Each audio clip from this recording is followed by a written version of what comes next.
All right, guys, it is Friday evening and it is Rick time. So, those of you who don't know me, my name is Rick Ginn and I do a seven-figure wholesaling business. I've been doing this for 20 years, and you guys probably know that I do this along with my son, Zach. So, Zach's my son. I'm AKA Dad. I'm the Rick in Flip with Rick. And today, really cool, we are not only in the halfway point of our June challenge. And if you guys are new to the channel, it is a challenge to get your first deal within the month of June. And we have great contests, prizes for everybody. We already have a ton of winners, so it's going to be absolutely amazing. So today we are talking all about rapport building. So I'm going to take about 15, 20 minutes. I'm going to go in deep dive, teach you how to connect with your motivated sellers, the techniques I've used over 20 years. And then we are going to open it up for Q&A.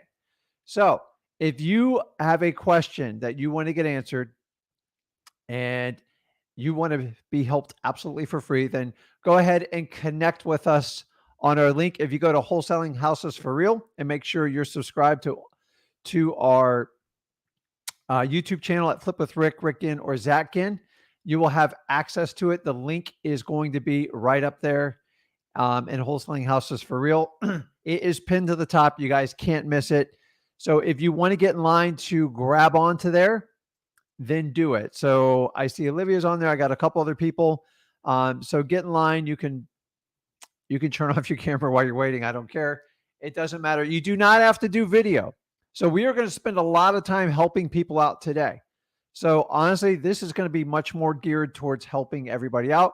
I'm going to warm you up and teach you how to build rapport with sellers. Guys, it is Friday. If you're not pumped with it, I know the news is down. I know it's going to be pushing down real estate, but honestly, you are the shining light in how we're going to help out this real estate market. There's plenty of money to be made. Remember, if you do wholesaling, you don't have to worry if the market's up or down. It actually has no bearing on wholesaling at all. It just switches which side you work with better on that. So do me a favor. If you guys are brand new to our channel or you're new here, make sure you hit the subscribe. It'll give you a notification whenever we have new videos. We go live 4 times a week. And make sure you guys give me a little bit of love. Smash that like button. The more people, the more likes, the more hearts we get, the more people can get in tune with what we're doing on here. And guys, once again, if you're new to this channel, the really cool part is we have a free wholesaling course. Yes, there's no catches. Check it out with the members. Everybody in here is 100% free. It gives you 25 years of experience between me and Zach on actually how to do wholesaling. And in these lives, we actually share the content. I don't hold anything back from you. I'm not going to give you fluffy conversations. I'm going to show you how to do wholesaling because I do really well in doing this and I really, really enjoy it. So I taught my son how to do it in high school. I've taught so many people. I just think the way we learn wholesaling today has changed in the last 20 years. Why you guys are paying these big fees to learn such a basic skill. Who's going to have more experience to me doing this? I got 20 years under my belt. Guys, go to freewholesaling.com. Everything's in there. There's no trick. You can't insert your credit card. It's not even going to work. So, guys, know it's Friday. We're going into a long weekend. You know the gig, dude. If you're not going to do wholesaling, have fun with it. You want to help people out. You want to make a ton of money while helping people out of like real problems. This is it. But you have to match an energy level that's going to be anybody else that ever shows up on an appointment. I don't care if it's virtually or on the phone. This is what I'm talking about. Let's go, guys.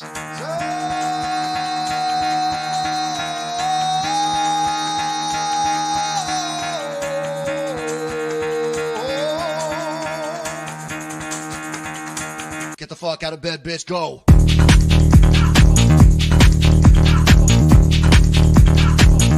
Get up, again, they got go.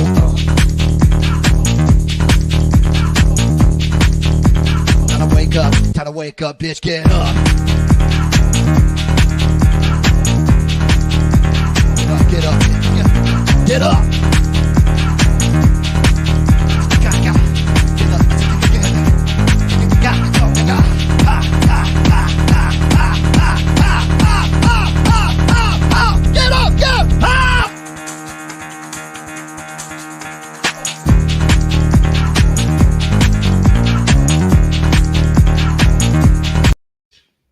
Okay, guys, that's the energy you need to match. So, guys, when you go out to help these homeowners out, honestly, a lot of them you're going to meet at the lowest point in their life. And why not have a breath of fresh air? Why can't you help people out, help yourself out, and have everybody create a win win situation? That's what I'm in the wholesaling for. I made a risky venture, what I thought was risky 20 years ago, working in a corporate world with a college degree, thought I had it all figured out. Long story short, it didn't work out. My parents' advice didn't work out. And if you're in that same boat with me at 33, I made a life-changing decision. And honestly, I was scared to death. So I know exactly what you're going through. So in this show, this program we do, it's all about teaching you to get started in wholesaling without all the fluff, without all the sales gimmicks, and get you to your first deal and then get you to your first 100 grand. Guys, it's actually easier than you think it is. I've done this for 20 years. I've never not made 100 grand in a year. I made it significantly more than that. And I'm telling you, get your first deal, then get to 100 grand. And I will show you the light of what real estate can do for you and your family. I got to get you out of the trap, the rat race, the paying bills to bills, guys. I've been there. Wholesaling, I'm telling you, if you commit to it and it aligns with what you want to do, it is the ticket to get out of this. So if you're looking to change your family's dynamics, break the cycle, get more free time, you want to spend more time with your family and not live paycheck to paycheck, I'm telling you, wholesaling is the best place in real estate to get started. Hands down, you will limit your risk, get maximum cash. And guys, you need cash now. Once we get you the cash, then we're going to show you how to apply it to assets. But I'm all here about teaching a wholesaling. I know it's shocking. A guy's actually going to talk about wholesaling. I'm not going to talk about any other type of like digital assets. You guys know what I'm talking about. I only talk about wholesaling. And I find all these people that talk about all these other stuffs, stocks and digital asset stuff like that, all of a sudden you don't hear a word from them. It's not fair. You guys deserve better. I will always stick to my space, which is real estate investing, specifically wholesaling. And I'm not going to preach anything else to you. And that's my conviction. That's what I believe. And I really believe that in the last 20 years, we've come such a long way to do a live like this. So that's it. So we are doing one-on-ones, guys. Pile in there. I'm going to go through a little Rapport slideshow, and then I'm going to jump in the lives. Honestly, probably 20 minutes, and then we'll be there. So get in line. It's coming up quick. So without further ado, let me adjust this so I am down a little bit hidden in the corner. So how to build rapport with motivated sellers. So we're in the month of June. A lot of you guys going through the challenge. We are on day 17, so we're talking about rapport. And rapports, honestly, a lot of people just take it for granted. Like, oh, what's the big deal? It's just rapport. Well, honestly, I can tell you this. If you do not get good at building rapport, everything else you do in your sales process is probably going to break down, because this is the human factor that we do the best on. Okay. There's some stuff like we're never going to have the most money. We're not going to be the most glamorous person online or like have the nicest things. But I'm telling you, connecting with rapport is something anybody who applies the skill to can easily do it. So rapport, guys, it's simply the ability to connect with people. So you hear that word connection. If you ever go, hey, listen, I connected with so-and-so, was just so good. Once you get that authorization for connection, a lot of the stuff goes real smooth. The question is, how do you get that connection? Today, I'm going to walk you through exactly how we do it. I'm going to give you the simple layman's version on how to do it and how you can use it for specifically wholesaling, which is the important part. And then you can use it on everybody else, family, friends, business colleagues, stuff like that. So remember, people like to do business with people they like. People like to do business with people they like. How many of you, have you ever done business and like the cashier's like really nasty to you? And like maybe you're hungry and you're like getting a burger to go and you almost feel like walking away from the whole thing. But let's face it, you don't. You rather do business with someone who was nice and somebody you got along with. It's human nature. I'm here to tell you. Okay. Guys, by the way, if you want to do the one-on-ones, I'm going to do them probably about 15 minutes. So just get in line and I will take them from there. Okay. So let's talk about how you naturally build rapport. Okay. Family's kind of built in. It's not always the best rapport, by the way. Friends are probably the most significant rapport. And I'm giving you examples of what you have in your life and sellers have in their life that have automatic instant rapport. So family, friends, colleagues, somebody you went to school with. The other one is geographical. Okay. So if I'm in South Florida, I find someone else lived in South Florida, you get that geographical rapport connection. It works really, really well. So finding out where your sellers have been raised, not where they're living or where their property is, helps out a lot. The last one, which we're going to talk a lot about today, is commonality. Once you can find some commonality amongst your motivated sellers, it's easy to connect with them. An example is if somebody likes a certain football team or a basketball team, you just connect with them. Now, if you naturally like them, then it's even a deeper conversation because two people have something in common and they feel connected and clicked. So if you work through this, this is how rapport naturally works, family all the way down to commonality. And the top one's easiest. And as you get further south on the list, it gets a little bit harder. Now, remember, you're not going to know you're not going to have a personal relationship with your sellers off the bat. You're strangers to them. That's where you have to bridge the gap from rapport. And remember, it is your obligation, not your sellers, to connect with you. They are judging you with everything that you are doing, saying, and fidgeting around with. So guys, if you want to connect on the one-on-one lives, go over to Wholesaling Houses for Real. Make sure you're a member there. And then you click that top link and that'll give you access to it. Okay, so let's talk about the keys to building rapport with motivated sellers. And so I initially said I'm just going to share the 5 basic steps, and I'm going to do that for you. But I've added a whole nother layer so you guys can completely understand it. And guys, don't worry. Today is June 17th, 5:12 p.m. Eastern time, so you guys know if I'm live or not. I don't go live unless I say I'm live, so it is live. And for your convenience, this is recorded for you, okay? So number 1, before I go on an appointment, I don't even care if it's virtually or in person, I do pre-intel. Why? Think about it. Social media is nothing more than a war chest of information about people. Now, full disclosure, a lot of older people are not on social media, and that's fine. But as the demographics change, as the population gets older, you're going to find more and more on social media. This is like a cheat sheet on finding commonality with people. I'm telling you guys, I do this all the time. It works really well. I even do this outside my real estate business. Whenever I want to do business with someone, I go and research, I watch their videos, I figure out what they're up to, and it works really well. The other one is I like to research the county site for the property I'm looking to acquire and try to get some clues on the sellers, make sure they pay their taxes, make sure the name matches up on the deed, see if there's other people on the deed, see if there's any permits pulled or anything like that. Okay. So step 1's pre-intel. Step 2, visual clues. Okay. So this is when you're going on your appointments. Guys, rapport is, if you plan it right, it happens it's a thorough process, meaning a lot of you think you're just standing in front of the person. That's how you build a rapport. Correct. Okay. First and foremost is practicing on how to talk to people and how to connect with them. Also is taking the clues that are given to you. So I shared with you how to do it online. Now we're talking about visual clues. Okay. So number 1, my God, if you have a 5 o'clock appointment, don't show up at 5 o'clock.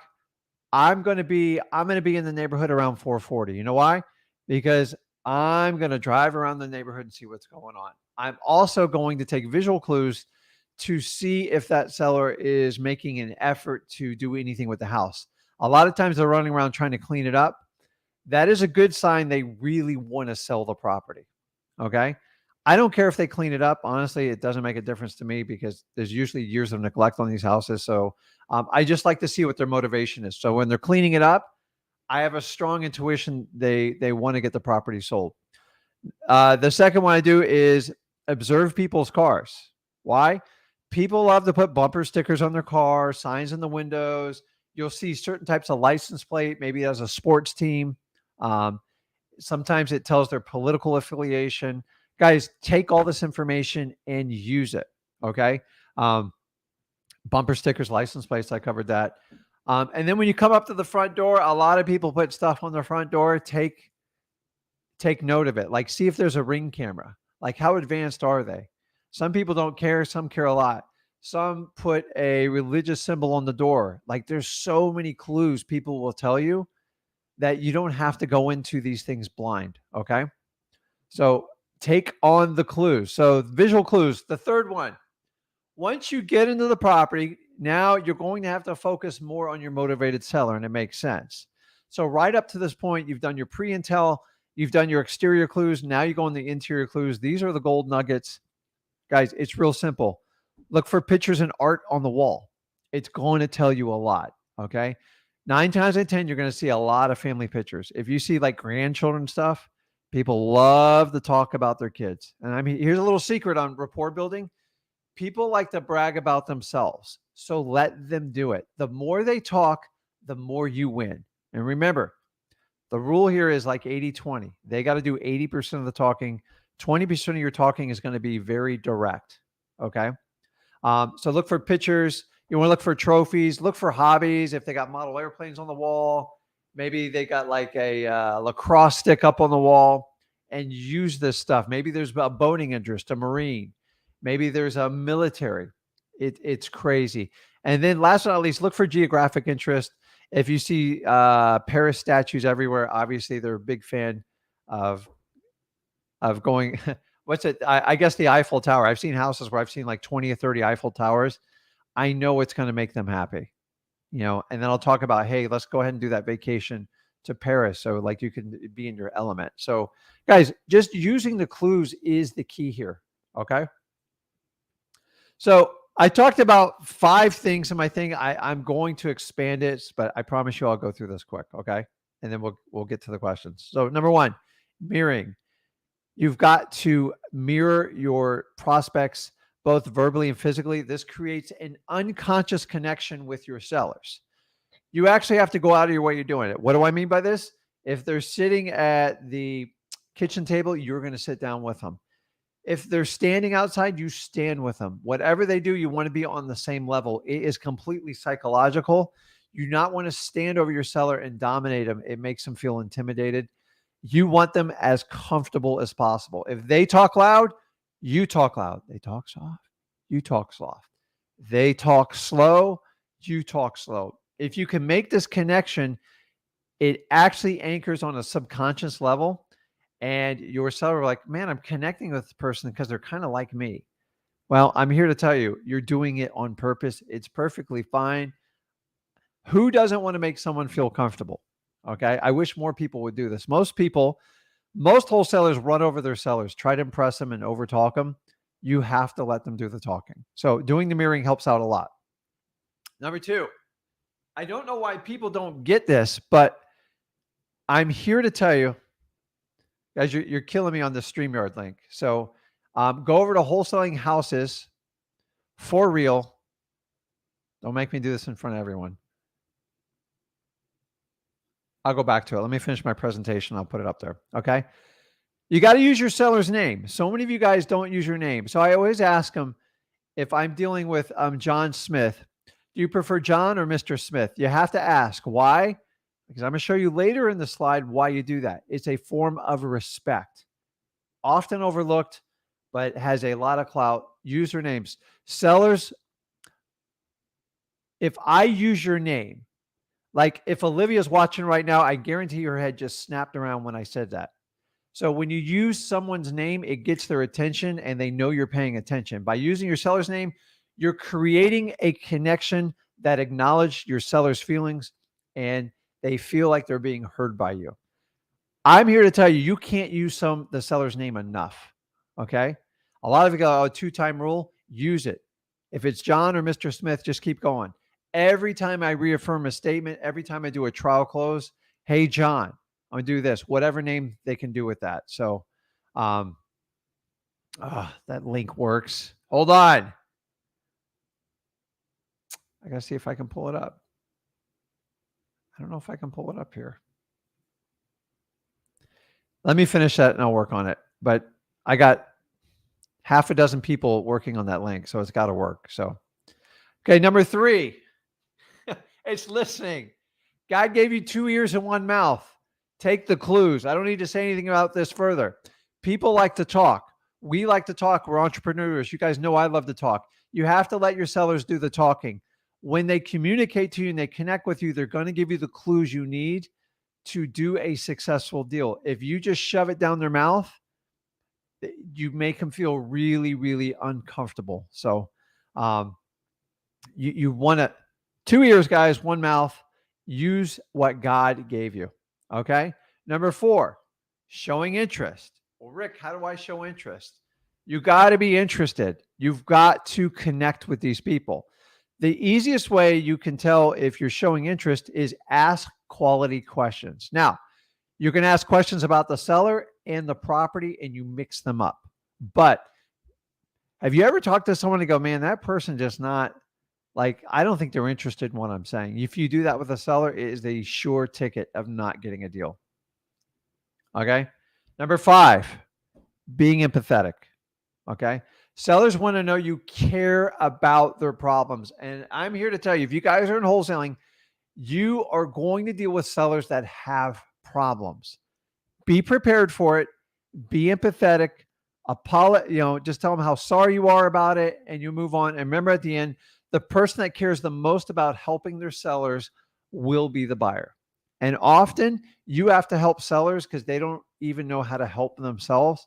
And you have to be a good conscience person to help people get out of their own way. So let's keep moving here. Number 6, you guys, I don't need to beat this in your head. Authenticity. I need you guys to be you, not someone else. So if you're following a famous guru or something, we don't need it anymore. Just be you. And every one of you have a superpower. God made us all unique. Otherwise, we'd be literally identical.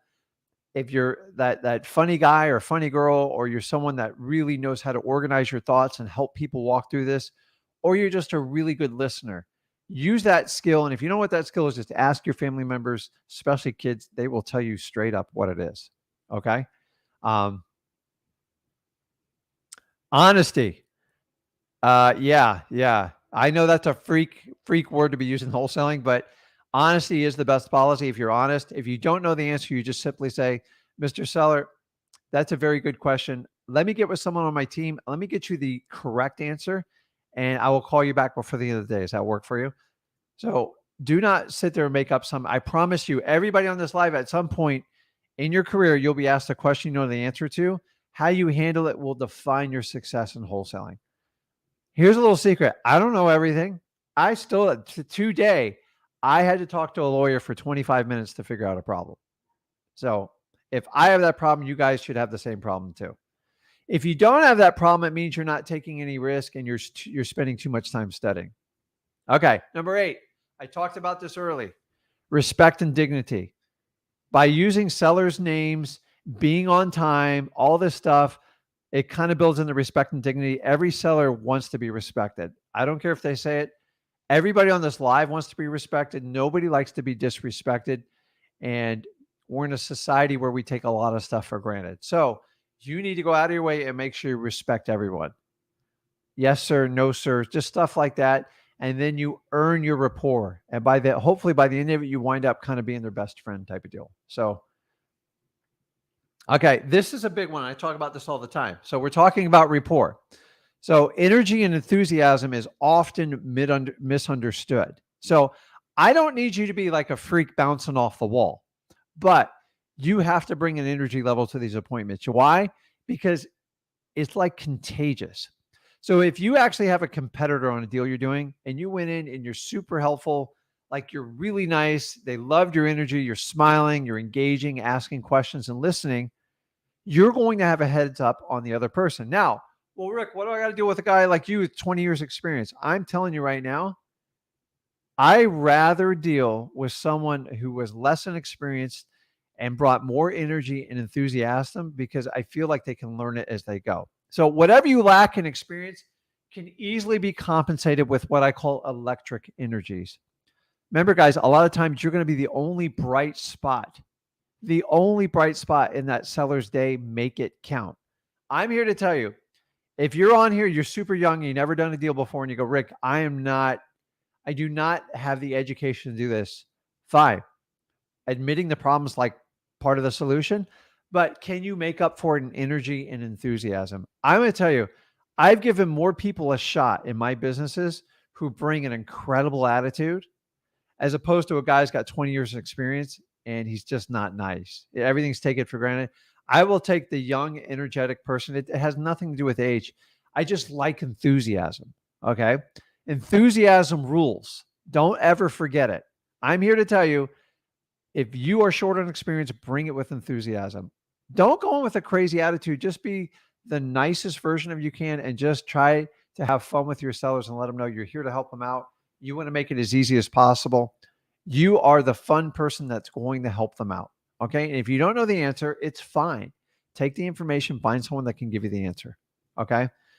I could tell you, man, in the beginning, I was clueless. My enthusiasm crushed any of my competition. I went up guys with 30, 40 years experience that were entrenched in my market. And I remember them asking me, they go, what do you do? I was just like, now when I was with them, I was very low key, quiet. They're like, I don't understand how you're getting all these deals. I don't share it with my competition. So guys, outshine your competition. And if you impress your sellers, I will tell you, like some of you younger people, you'd be surprised how many people will just give you a chance because you tried so hard. Okay.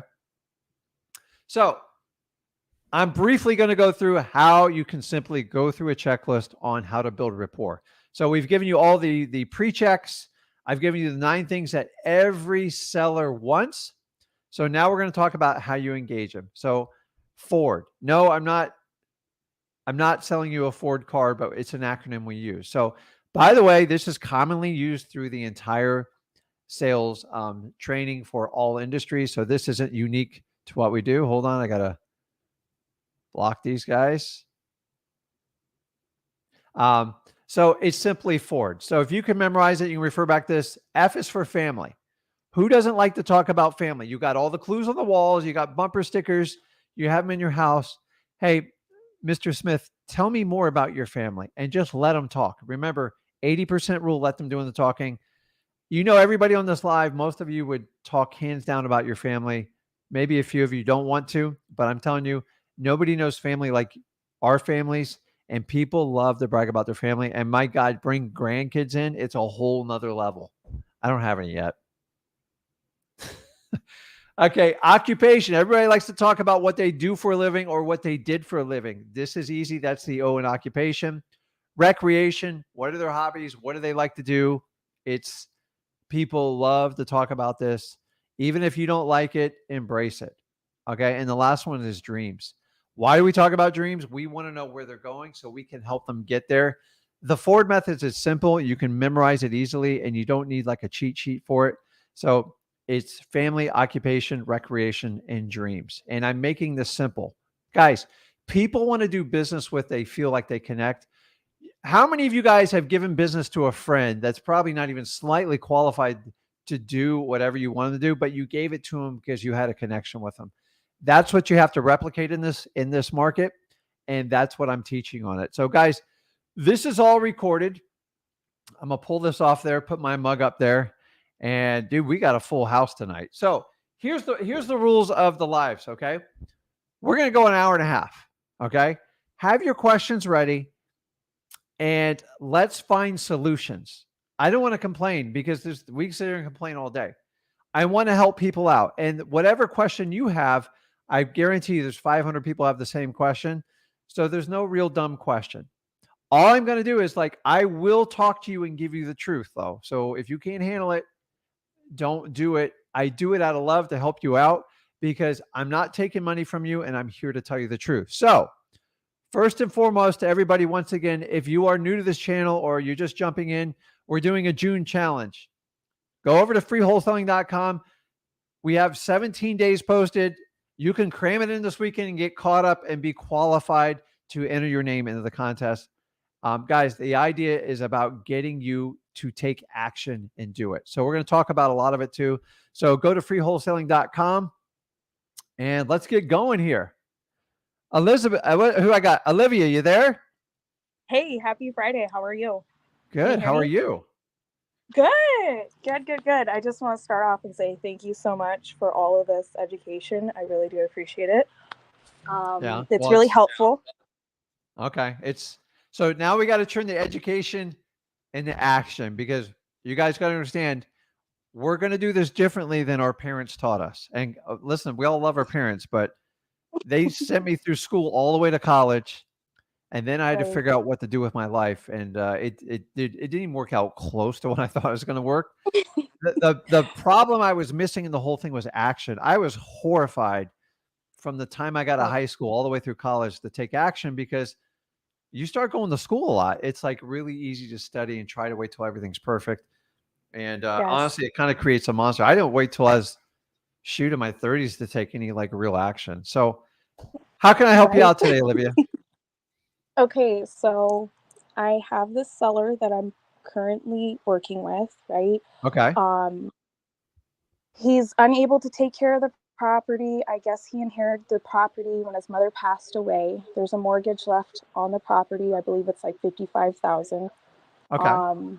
And it's sitting on 2 acres. I believe it's a duplex, but it's a home. 4-bedroom, 2-bath. Okay. He's had it for sell by owner now for a few years for $100,000. And he really just wants to sell it. He's down in Florida right now with family. He really wants $85K for it.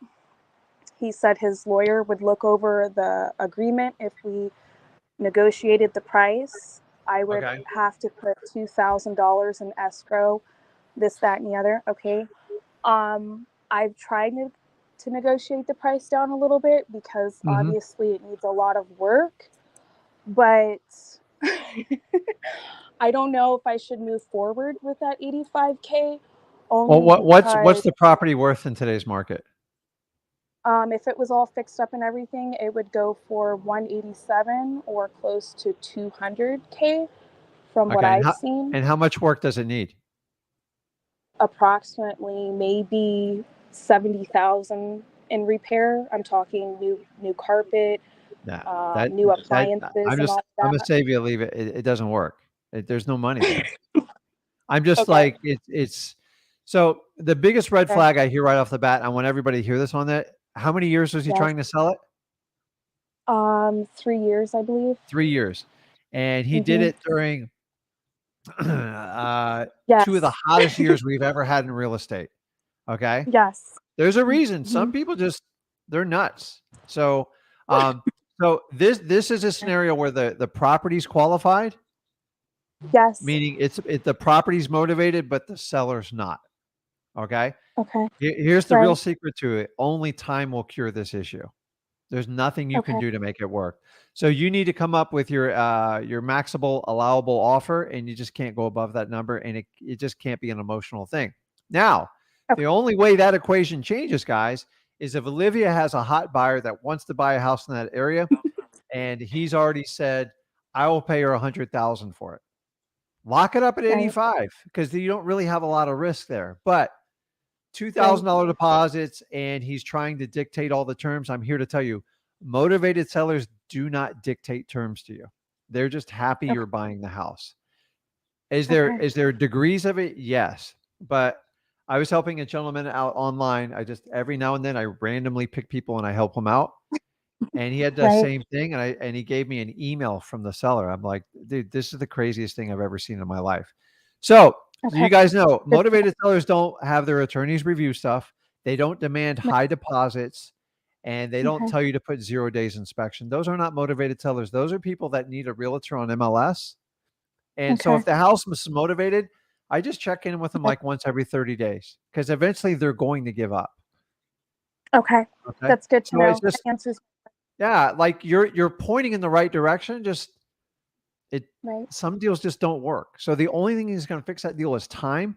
So keep following up. The property's motivated. He's giving you every clue he's going to be beyond difficult. You don't need difficulty in your life. Go find someone that's going to work with you. By the way, his property value is not going to go up in value anytime soon. And is he living in the house, or is it vacant? No, it's vacant. And he said he lives hours away and he can't keep up with the property anymore. He doesn't want people going in and out of it. And he just basically wants to wash his hands from it. I originally offered him $65K for it. And you're right on that number. too late. He said that was too low. Yeah. And I gave him the estimates and all of that. And now it's just at the point to where the seller is emailing me, texting me, calling me, right? And, and I'm like, I So don't let me go know. back to you. You said, did somebody pass away and he inherited that property? Yes, that's correct. His mother passed away, And and is he paying a mortgage on it? yes, that's what he told me. Did he tell you what the mortgage amount was? No, he didn't.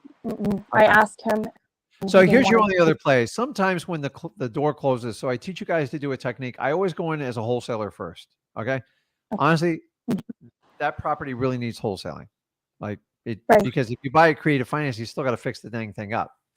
The only other Right. play you can do is, the opportunity for, so I'm going to teach you a lesson here. What's the opportunity for creative financing in this deal? I don't really know off the top of my Okay. head right now. So Give let me him explain full this to you. asking price. It's the mortgage was in his mother's name. God rest her Okay. soul, she's not here anymore. He's making the Yes. payments on it and keeping it current, which is a shocker. They usually don't. Okay. Yes. So he has a mortgage. Is that mortgage is in his name? Yes. How can it be in his name if But it's in his mother's name? that's what he told me. And I seen on the title that it was a gifted deed. So I'm not sure if the seller is not accurate on his Yeah. information about the property, or if So here's the only thing you can offer a guy like that. Your only play on this in the current scenario, and time could probably fix a lot of this, is offer to take over that mortgage subject to, and then Okay. offer him a cash out difference on it. Now, you still got to find a buyer. The only reason if Right. you do something like that, it makes it much more attractive for someone else to get into it because they don't Right. have to go to a hard money lender, so to speak. So right now, your worst case scenario, if took over the $55,000 mortgage, remember that's just going to go to the bank anyways. And if it's not in his name and his credit's not on it, he's not going to care. If it is, this is a mute conversation. Okay. In theory, Right. sorry about that. Your cash buyer could come up with 30 grand minimally to take over that property without having to get a hard money loan or anything. You just add your Right. fee to it. So if you got them to pay Okay. 80, you could have someone bring 40 grand to the table. And then basically, if you got 80, that would give you, you get 10 grand in your pocket and the other 30 goes Right. towards the difference on it. And then they take over the mortgage. Why is that like super sexy to people? Because they don't have to qualify for a mortgage. They don't have to get hard money and it goes like really fast. Now, if he's not open to do it, like honestly, the only thing that's going to fix this is time. It's time. That's it. Okay. That's good to know. That's really, So really good always, to know. guys, keep out when you have probates and somebody's passed away. If that mortgage is not in their name anymore and they don't want to take a wholesaling deal, you have flexibility to work with them because there's no risk in giving you that property subject to. It doesn't affect their credit. There's no drawn out paperwork and it works. They are my favorite subject twos because you get very few objections. They're like most people go, well, that'll be great. Like we can even go faster. And then when you go to sell it, you can either keep it for yourself for a rental, only if it's in good shape. But if it needed rehab, you just turn around and package it and go, listen, I can actually provide some financing for this for you. Like, really, you would do that? And sky's the limit and however you want to charge stuff. So just look for that opportunity. But he's not motivated. It is what it is. I tried to talk him down and he wasn't budging from that price and I felt like I should just keep him in a follow-up. But so in the follow-up, here's what I would say to him when you reach out to him in 30 days. Just say, if his name was John, say, hey, John, how many contracts do you think he's actually entered into on that property? Honestly. I bet you a bunch. I bet you a bunch of wholesalers have fallen through on him. He told me he had a lot of investors. He said what? He told me he had a lot of investors and he was just he told me he had a lot of investors and a lot of people reaching out to him and he was just tired of it. But I gave him listen, if you can hit him at the right time, he's just going to give up because when he starts to get negative news about the market, he might take action. You just got to be in his face when it happens. And like when they do this little dance to him, my follow-up is like, John, are you tired of playing this game? Like, just hit them. The worst he's going to do is hang up on you. Like, are you tired of having Right. people write you offers that aren't going to work? We need to find a number that works for both of us. If you want to get rid of that property, I can get it done, but we gotta cut the games out. I do not want to waste your time.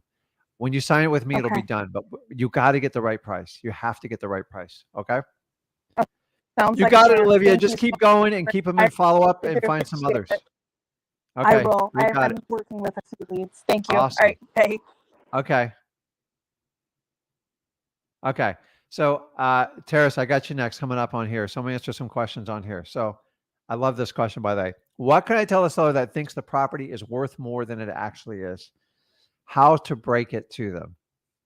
There's a couple ways. Okay. I always let the seller try to come to some sort of like recognition of what the property's worth. Because a lot of times when we tell them, they don't believe us. So, um, so the first thing I always have my people do is look at the Zillow Trulio values. You know why? It's not because we believe them. It's because that's what the owners think their property's worth. So if you already know the answer and you ask them for it, um, a lot of times when they throw me a price, just simply by saying, Mr. Seller, how did you come up with that number? And just shut your mouth. And you will be shocked what comes out of their mouth. And most of the time you go, well, my friend's a realtor. He said I can list it for that. Yeah, but what do you want to sell it for? And that's where you have to understand you can list stuff for whatever you want. It's what it sells for. I talk to my attorney friend. I talk to my girlfriend. I talk to my mom. And a lot of time they're getting outside parties kind of giving them the number. Now, the second part of this is you're going to have people that say, I need to get $100,000 because I need to retire and move to Florida and take care of my grandson. Commendable. I love it. When they do that, they've detached what the value of the property is to what their personal needs are, and you have to re-gravitate them back towards the center. So a simple line, actually, I didn't create this line, but it works really, really well. It just says, listen, Mr. Seller, I can appreciate that, but let's see what the house can afford. And you're basically saying, listen, I know you need that, but let's bring it back and see what the house is really worth. And when people get so out of whack, like I need $1 million for that, I go, listen, I can appreciate it. I want $1 million too, but why don't we take a look and see what the property can afford? And then most people will shut their mouth and kind of go from there. So good question, man. Okay. So Terrace, you there? Yes, Anna. Is it okay? It's Anna. We spoke before, haven't we? Yes, we have. Oh yeah, you're the go-getter. I remember you. I know, right? Um, quick question. I don't know. Did Zach talk to you about the land here in California that we talked about with him? I think you were working with Zach on that one. So Yeah. My question is, the lady offered like 2.5 million for it. I mean, that's what she wanted for it, and yeah, Zach said it's too much. Like, yeah. how do you do this math where you think it's too much? Because it been approved. Me and my husband, we have the same question. It been pre-approved for 20 homes, and like, how do you do this math Okay. knowing that? So let me just break down the simplest part. First of all, you're in California, right? Yeah. Okay. I'm going to be in your state soon. So anyways, just visiting. I'm not moving, guys. The reality is,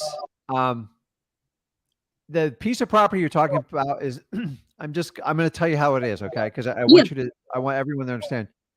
It's a little outside the normal scope what somebody starting out in wholesaling is going to do. Like there's a lot of moving parts, a lot of big money, and I've done deals like this, but I'm telling you, they take a lot of skill. And in the end, when it gets down to the final numbers, people are going to make you prove everything up. Okay. The challenge is getting a cash buyer to come up with $2+ million takes a level in this business. You got to be in it for a little while because you got to make a lot of contacts. That's not your average person, by the way. Now I know in California, $2 million is nothing, but for the average person who's wholesaling, that's way above the average price, like median. So I also know the person was a doctor, right? Yes. Okay. Here's a little hint, guys. I'm just like, don't shoot me if you're a doctor, a lawyer, or a professional. My experience, doctors and lawyers, very difficult to deal with in wholesaling. Just Okay. It's just a general rule. I've bought them from it, but my God, the amount of an analysis and like checks and balances you have to do. Typically, that doctor, if you move forward and say, "Hey, I'll do it," they're going to freeze you at they're going to see a proof of funds, and they're going to look for like real bank statements and stuff, and they're not going to give you like 3 months to come up with it, and you're going to hit a roadblock on that one. So I'm not saying it's not a deal. I just think it's a little outside the normal wheelhouse.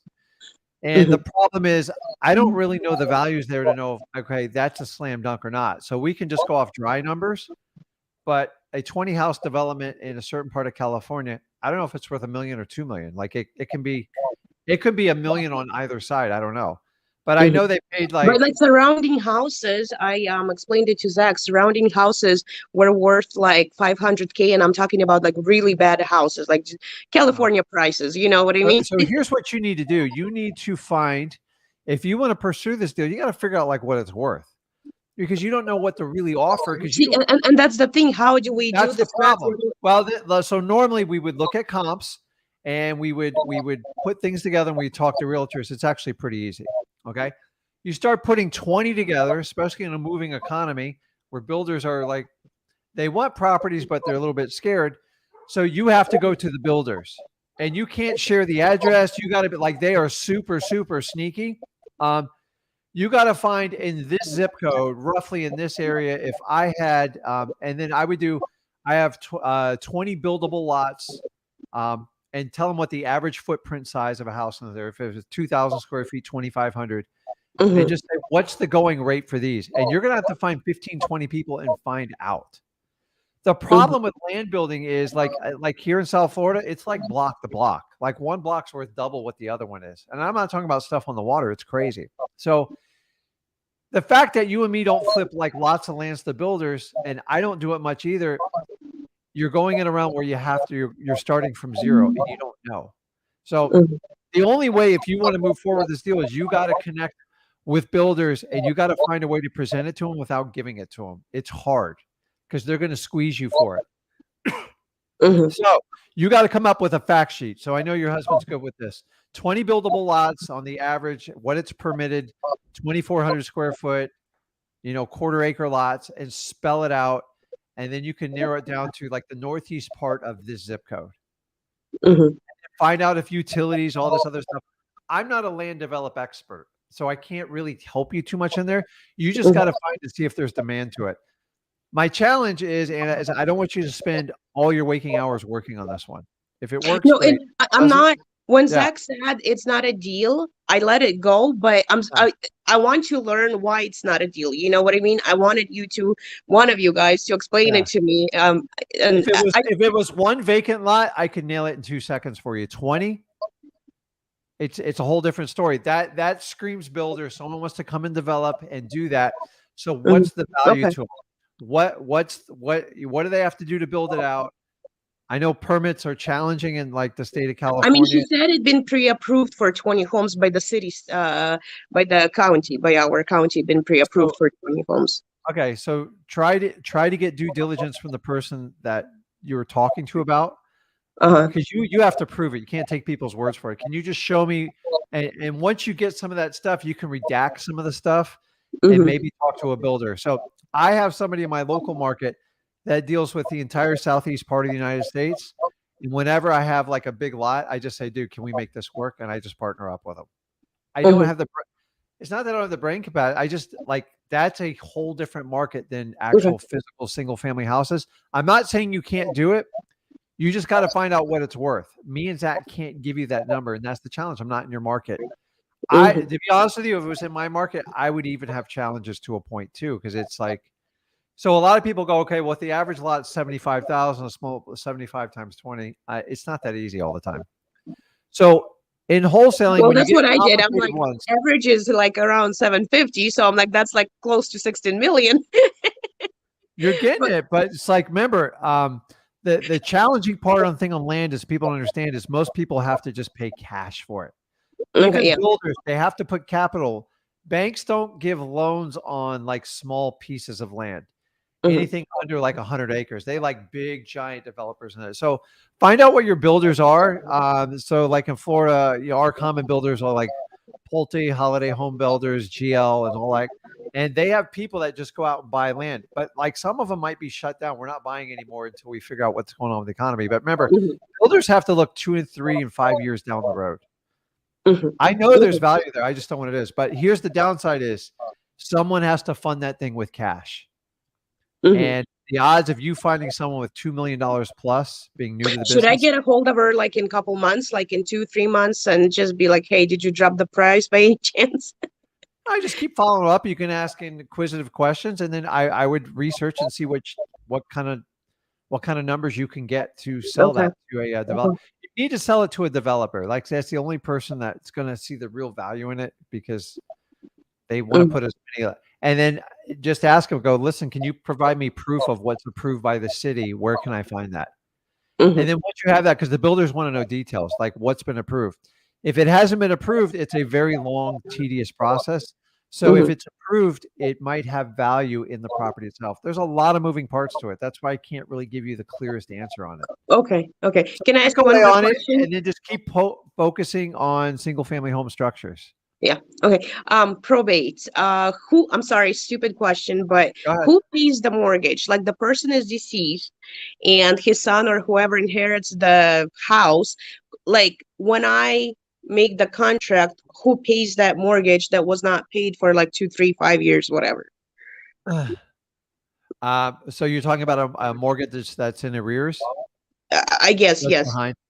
Yes. Um, Well, typically it comes out of the seller's pocket. So I just dealt with one where it was I think 2 years behind on a probate, and that's common because people don't want to pay the mortgage. It's not in their name.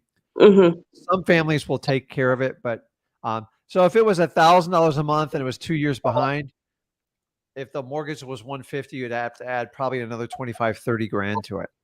So if the house sold for 200, they'd only get like $15,000 once you added those numbers up. Remember, everything's negotiable, but like I tell people, do not do net deals. Net deals are when the seller goes, I have to walk away with $50,000. Unless you're like a magic genie, it's very hard to make that decision on the spot. And it's even harder to write it in a contract because I don't know what the outstanding mortgage is. I don't know if there's any other liens. I don't know if you paid your taxes. I don't know what the closing costs are right now. I don't even know what day we're closing. Do you So have like really detailed probate videos that we can watch? I mean, I can watch. yeah, Like, just go into freewholesaling.com mhm. and there should be a specific section on probates. But Okay. once again, guys, with probates is when they want to sell the property, you negotiate a rate. Whatever the liens and the mortgages comes off the seller's side. Like you would never pledge to pay all the liens and everything unless they're just going to give you the deed, which rarely happens. Not in wholesaling. That's a whole nother type of business. So you don't have to worry. Like if I offer to buy your house for $250,000 and you're the PR and the probate, and you go, yeah, that's fine. I really don't care what you owe against the property. I just want to make sure there's enough money to make it work.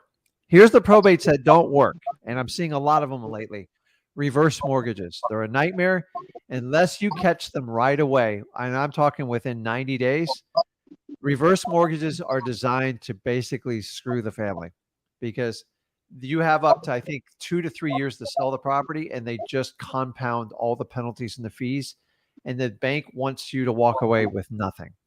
So reverse mortgages have very little left in them, and they're written very aggressively. And the Mhm. banks won't negotiate them, and they won't do it. So the only ones you want to watch for, to be honest, are like the reverse mortgages. Do you know Okay. what a reverse mortgage is? You ever heard of one? No, I'm Okay, not. so here's a I'm lesson just for everybody getting on into here. this whole thing. Yeah, so you're learning. A reverse mortgage is typically an elderly person that has their house paid off, takes what they call a reverse mortgage. So if the Okay. house is worth 300,000, the bank goes, fine, we'll give you $180,000. We'll give you the cash. In return, we're going to put a lien for 180 grand on the property, and then you're going to owe us monthly payments. Kind of weird. Think about it. They're going to give you 180 grand, but now I got to make payments to them. The idea is if that's the only asset they have and that they're end of life care, they don't have to stress about their end of life. The problem is when they pass away, that reverse mortgage is a nightmare for the family. Okay. Typically, the bank, they tell you it's 180, but they find another 60 grand to take out of the property, and there's nothing you can do about it. because Mhm. grandma signed all the papers and she didn't know it. They're very predatory. I think they should be outlawed. I think they're terrible, but um, Mhm. every reverse mortgage I've dealt with, it's like you have to spend so much to the lawyer, it's not worth it. So probates are simple. You just need to get in contact with the person in charge of the probate, which is the PR, which is the personal representative, or what they call the executor. It varies how they use the terminology, what state you're in, but they are wonderful deals because sometimes people get properties and they really don't want anything to do with them. And if they have a mortgage on them, they typically don't pay the mortgage, so it behooves them to sell the property as fast as possible so they don't eat the equity out of the house. That's where people like you and me come in and save the day. Okay. That's it. And Good. not and guys, here's a flip. Not everybody in probate is going to sell you their house. Someone told me the other day, I called 10 probates. I can only get one guy to talk to me. I'm like, that's normal. That's perfectly normal. Some people keep it in the family. Some people wait 6 months to a year to make a decision. You talk to enough people like that seller you're dealing with the land. Maybe you got a Mhm. probate who wants to wait 6 months. After 1 year, you have like right now we're working 3,200 what we call like just kind of dead leads, Mhm. and we're going to get 5 deals out of it. But those are people we already spent money on. We spent energy. We know something's motivated. They just haven't made a decision yet. This Okay. is the norm of real estate. Okay. Thank you so much. Thank you for your time. Okay, and keep going. All right. Okay, Thanks. awesome. Okay, guys. I'm working left to right here. What's up, John? Hey, can you John, hear you me? there? Yeah. Hello? Yeah, I can. Turn your mic up or something so I can hear you a little bit better. Can you hear me better now? There you go, man. What's going on? Where you at? I'm in Houston. How are you? I'm fantastic, man. I'm glad you're staying Like hydrated. people go, "Oh, it's Friday." I go, "Dude, I'm here to tell you, when you get good at wholesaling, every day's like Friday. Like I don't care if it's Monday, Sunday, Wednesday, Thursday. It doesn't make a difference to me. Actually, I enjoy the weekdays almost better than the weekends. Other, I just see more family on the weekends. So it wasn't always like that. What So can I you're help you out blessed. with, You're John? blessed. I see that. So yeah, I have a question that might be like super simple. So I looked up this property address on True People Search, and it has a owner that's different from the appraisal. So I'm wondering, do I go off the appraisal or the True People Search? Dude, just rip through it and call. Like you're So never both? going to know the answer until you make the effort. By the way, Okay. guys, no data is perfect. Like Right. we get people on lists. Like I don't even own a house. I'm just like, how the heck does that happen? It's data. It just you just shoot. Honestly, in the time we've had this conversation, you probably could have called and figured it out like that quick. So I That's true. wouldn't spend much energy on it. I just rip through it. Yeah, I'm not You're trying to gonna get overthink it, but yeah, you're overthinking it, dude. Just call it. Just call it and get it over with, and Okay. that'll be a fast answer for you. All right. That's Make all I sense? had. Yeah. Okay. All Okay, right. Happy bud. Friday. Okay, bud. I'll see you. Okay. Let's see here. Let me see if any questions. And I got Marquise. I got you coming up here. I'm gonna get everyone. My goal today is to get through everybody that wants to do a one-on-one. So okay, let's just go here.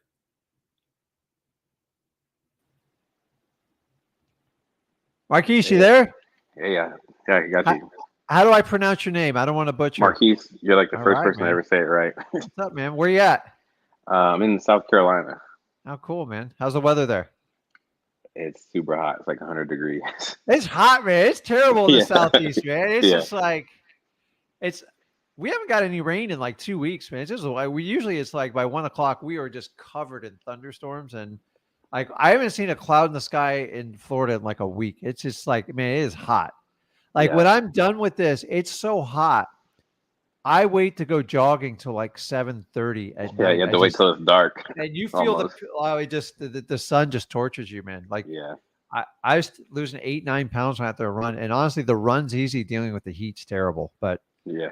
you got to try to stay cool, man. Because here in Florida, the pool's hotter than the dang air. So, what can I help you out with, Marquise?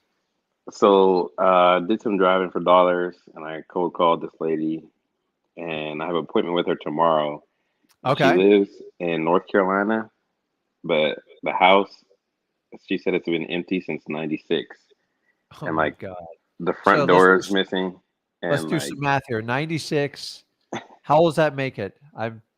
That's over, it's 27 like, years old, right? yeah, 27. Okay.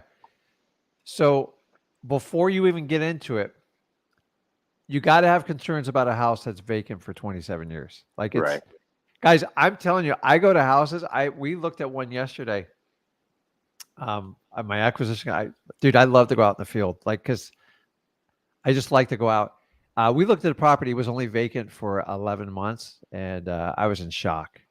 It covered in mold. And so in Florida, if like you don't turn on the air, the humidity just seeps through the windows so I'm just telling you, like 20, I don't care what state you're in, either you're battling the cold, the heat, or the moisture.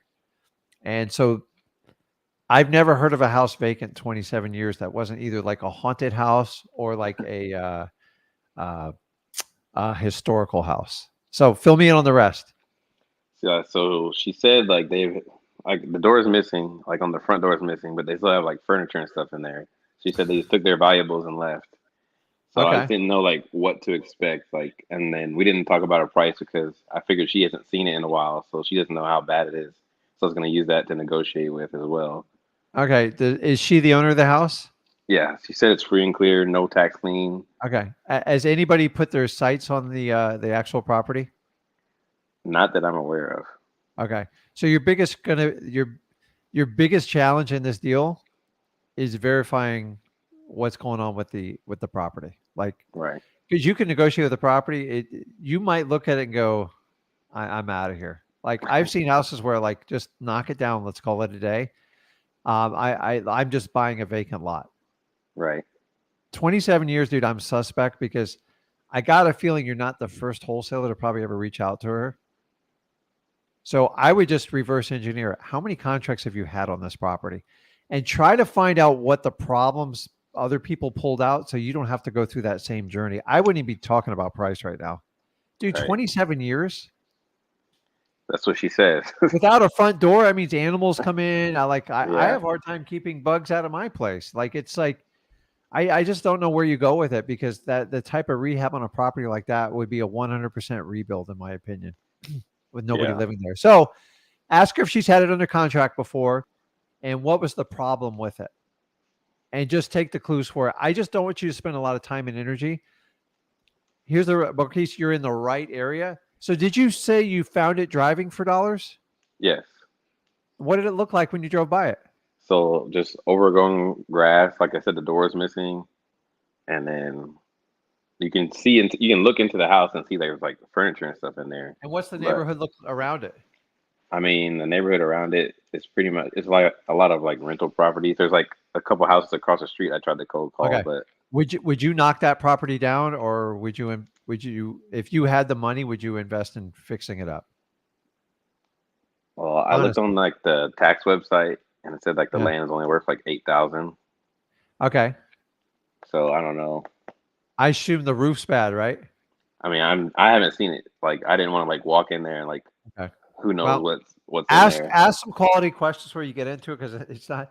I've had people try to give me houses like this and I don't take them because um, usually the city, and then I would go on the county records, the clerk of courts, and see if there's any pending liens recorded against it, like code violations. If they're going to be big for 27 years, it's not worth chasing. Okay. Yeah, I looked on the thing. She's paid the taxes every year and everything. So Makes no sense to me. Like, yeah, so just I don't talk get to it. Like, honestly, price isn't going to be your biggest issue here. It's like, am I walking into a time bomb, and then can I find someone to fix this up? These types of houses, dude, I'm not offering a lot. right. You Yeah. got to go in at the lowest number possible, and dude, I've had 3 houses gifted to me just like this. They're like, just take it. I always say I got to give you something. So I've given people like $100 or $1,000, but some of the houses that you take complete risk. So go in the clerk of courts and just make sure there's no pending like code violations. They have to record a lien in there because if they got a 27-year lien on that property, it could be a $30,000, $40,000 lien. And that's probably what I'm assuming that's why she can't sell it. Why would Marquise ask her, why would you wait 27 years to sell this property? Like like stuff has to pass the common sense test. You don't want people wasting your time. I want to help her out, but 27 years seems unreasonable to me, Yeah, right? she said that she had issues with like break-ins and stuff too. So Oh God, of course you do. Once you have a vacant yeah, house, that's the problem. So, how many square feet is it on the tax records? it's 1,300. Yeah, a full rehab. I mean, that could be 75, 100 grand. Like Yeah, the that's cost what I of was building a planning. house. 75. So you got to look up rents in the neighborhood and kind of look at everything. But I would just have a conversation with her and just talk to her. And I bet she's got some great stories about that house. Yeah, So I always talk to people about what their original plan with the house was. It gets them excited. And then they'll tell you about the pain of the house. And then you got to be the guy to come in and go, listen, if we can do a deal, like we can get it back to where it was. I just right. need you to make a decision with it. Nothing's going to get better with this house. A house like this, dude. And guys, when I make an offer on this house, dude, it's if you're not embarrassed to give like a low number, like because so like if you offered $5,000 for a house like this, and by the way, I've done that all the time, is she's like, no, I can never take something that low. She goes, I'll need at least 40,000. Go, "Fine. No If you way. if you can go put a roof on it, put a front door on it, get the lawn mowed, get everything done, you call me back in like a year, I might be able to do that. It's like, no, I don't Right. want to put any money into it. So she obviously doesn't want to put money into it.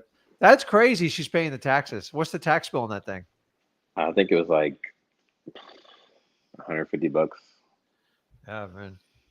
I would look at every option too. I would also look at, I mean, you got utilities there that has some value.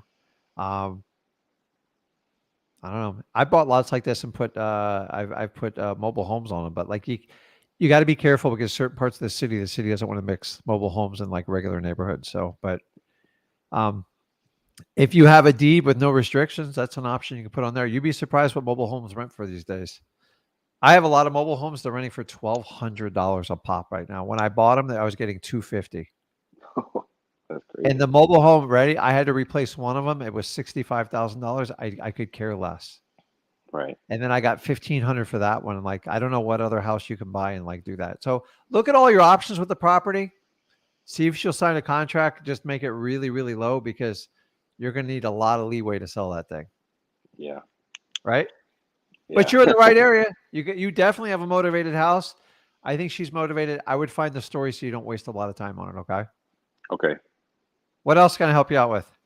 That was really it. I just didn't know like what to expect going in. Like at what point, like when like too much damage or whatever's going on, like animals Honestly, with everywhere. like 27 years, I'm telling you, it's a huge red flag. So Right. the odds are against you because most builders are going to look at it and go, just knock it down. So a roof life only lasts 15 years.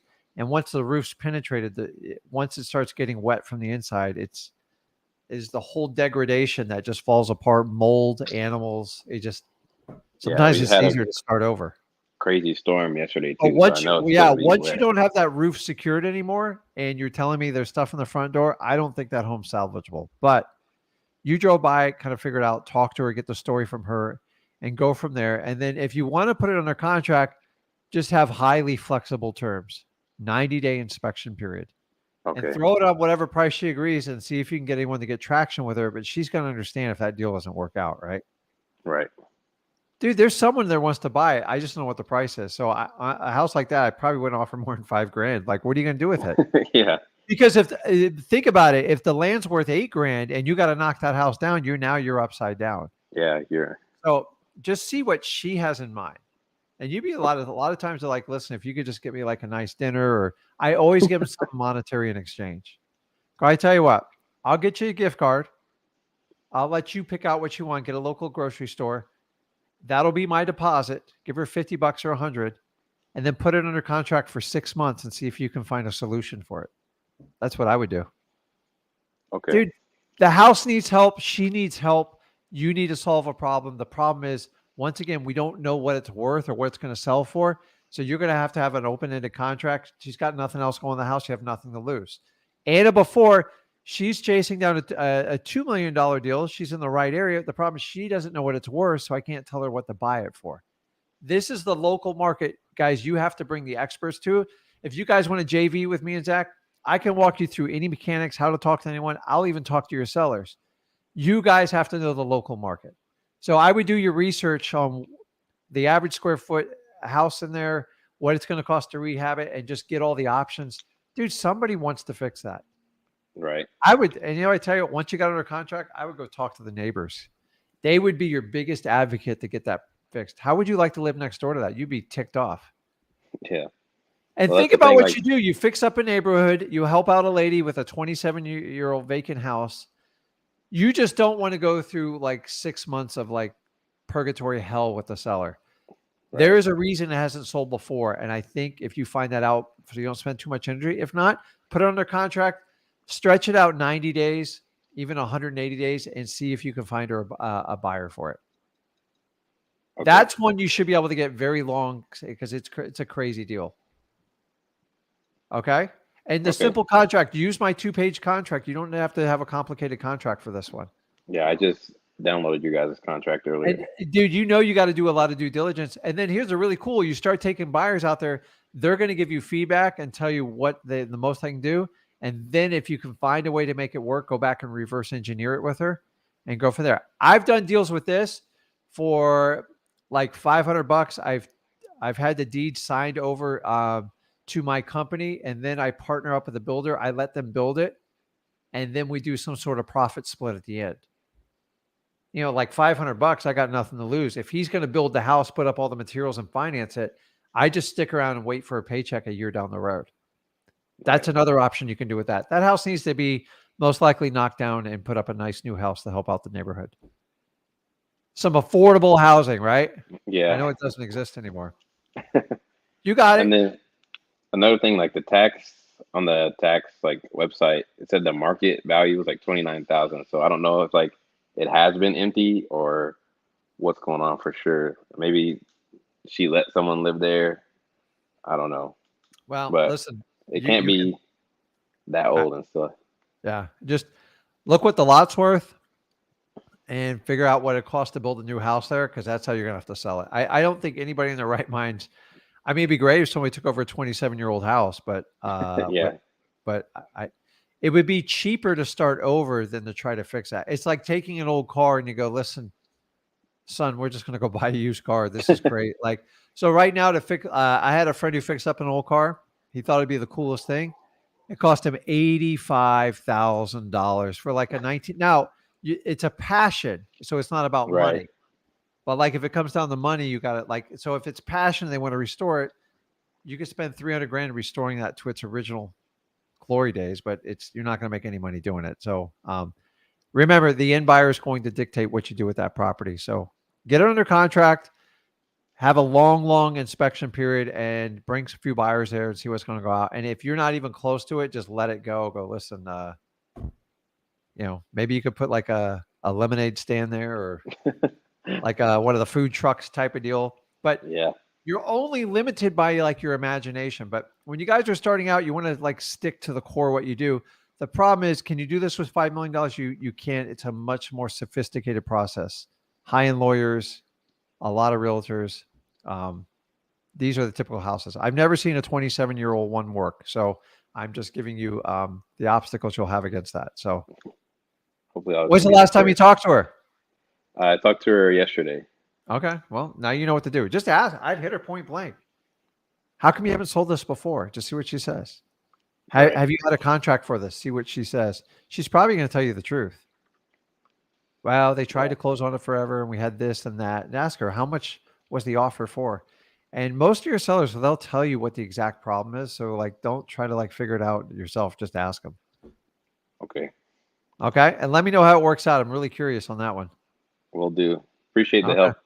Okay, Marquise, I appreciate it, man. Okay, guys, if you want to hop on and do a one-on-one, if you go over to Wholesaling Houses for Real, there is a link on the top. Just click that. You'll get in queue, and I can bring you on. So you got to take advantage of it. So I'm going to answer some online questions here. So you guys use the chat. You can connect with people. I don't know everybody on the chat, but I know a lot of you. Let's see here. Access, how do I join the StreamYard? So I've already told you, if you go to Wholesaling for Houses for Real, I have it pinned to the top. And let me see if I can find. I'm scrolling it on the bottom. If you go over there, I promise you it's there. See, part of this is you have to be able to follow directions to be able to do this, but I get it. I'm not a techno wizard, so like, don't beat me up on that stuff. Jaco says that link didn't work for me. It seemed to work for everybody else. So I don't know. I'm not a technical guy, but if you've got a question, you can ask it online here. Okay. So Brooklyn writes here, I think this is the same Brooklyn we talked the other day. What does it mean there are hidden contingencies within a buyer using a hard money loan that would interfere with the closing? So Brooklyn, and for everybody else listening, hard money, the reality of it's not cash. Okay. The definition of a loan is getting money from someone other than you or your company. So hard money is just basically a private person willing to lend money on a property. Here's the challenge. A lot of people go get hard money is, I don't even like selling properties with hard money. I will never sell a property to a beginner that does hard money because they don't understand how it works. They call it hard money for a reason. Did everybody hear me? They call it hard money for a reason. They have, they do appraisals, they do inspections, and they have a lot of conditions that have to be met with the property. So for instance, if you have like a code violation issue, the hard money guy, he can literally back out at the closing table. You guys know a hard money person, they're not obligated to close anything. So a lot of hard monies will push demands and contingencies down you, the seller's mouth, because you have the contract. And they're okay with assignments and all that other stuff. But every now and then they'll throw in a condition and like, no, I'm not doing that. And the guy goes, well, I'm not going to fund it.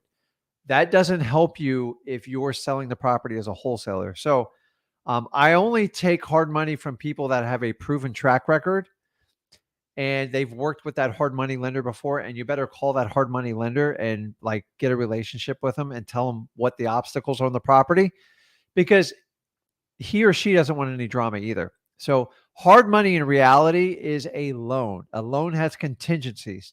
They typically have an appraisal and they want to do inspections and they want to make sure the title is perfect. Here's the problem with that. They can back out at the last minute for something your buyer did. Now you're thinking, well, I got a non-refundable deposit. That's great, but that doesn't help you because you have a contract that's getting ready to expire and you have to go get a new buyer. So I try to avoid hard money, like unless it's my only option. And if you're going to do hard money, make sure the person's done a few deals and they've done business with that hard money person before, and then talk to the hard money person before.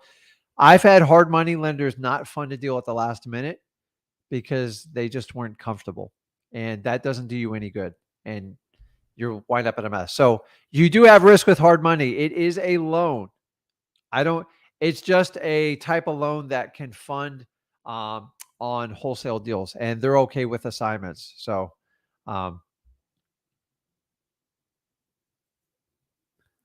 Crit Chop says, hey, how do we call in? Look at the scrolling on the bottom, and it'll show you how to do it. So, okay, let me jump back in. Rebecca, you there? Rebecca. Okay, I'll come back. Rebecca, get on deck. Hey, man, you there? Hey, what's going on, Rick? Who am I speaking with? My name's Rashawn, man. Rashawn. I'm happy to get on with you. What's that? Can you hear me? Yeah, I can hear you fine. What's going on? Can you hear me? Yeah, I hear you. I'm sorry, I'm at work, so it's a little bad. Let me That's start okay. off by I hear you saying, fine. that I appreciate the hell out of you guys, man. You don't understand. I appreciate Okay. you just watching this stuff. Now I appreciate the hell out of you guys. You guys are giving information that everybody's holding as if it's a gold nugget, and it's helping a lot of families be able to get the financial freedom. So I appreciate you. And All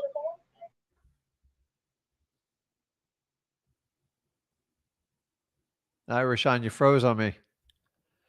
Let's see if he comes back here. Okay, Rashawn, I'll bounce back to you. See if your face gets unfrozen there. So, Guys, if you want to join, go over to the wholesaling group, and there's a click on the top there. So Brooklyn, I hope that answers your questions. Let's see. Is Louisiana a good place to wholesale? I know plenty of people do it there. It's fine. So, guys, the whole thing about wholesaling is knowing your local market. That's the key. Like, I can't go over to Louisiana and effectively wholesale because I don't know the market. And that's the challenge with scaling wholesaling. It's just the truth. You've got to know what the values are in each particular market. And once you go from one market, not one market is dependent on another market. It's absolutely crazy how real estate works, but that's how it is. Let's see. Okay, he's still. You there? Rashawn, you there? He keeps freezing, man. Okay. I got to move on there. Let's see here. Okay. So Fume says, hey, Rick, is there any way to condense a purchase agreement? Why are they all long? Sellers don't have time or too scared to sign. So I'm going to give you a fix for that right here, okay? Go over. I know I'm a broken record here. Go over to freewholesaling.com. We actually have the 2-page version of the contract in there. And by doing that, so a standard like realtor agreement that's approved in the state with, I guess, the lawyer, depends on what they call it and which state you're in, can be up to 25 pages. And it's very intimidating of a seller. And a lot of realtors feel really important having all those forms signed. Honestly, I could sum up the sale of a house on the back of a cocktail napkin, and I've done it before. I've done commercial buildings. I've done apartments. I'm here to tell you, real estate's not that complicated. Just people make it so complicated. All real estate can be done in a page or two. That's it. All the other stuff is just lawyer stuff they stick in there. It's all about what ifs, what ifs, what ifs, what ifs. And some people like that, some don't. I find in wholesaling, the simpler you make the contract, the better results you're going to get. Go over to freewholesaling.com and we share that contract with you. It's only 2 pages. Honestly, a page is a little bit light because one page has all the necessary items you need for a legal purchase and sales agreement, and the other one's just the signatures on it. So that makes sense? Okay, cool. Okay, guys, let's see here. I guess everybody's a little bit busy on Friday nights. Guys, if you want to jump on a call, jump on the call. If I'm going to try to figure out how to pull this up while we're doing it, let me see. Show you how to do this. So, guys, put in your questions. Let's see. It's going to try to make me log in. I know it is.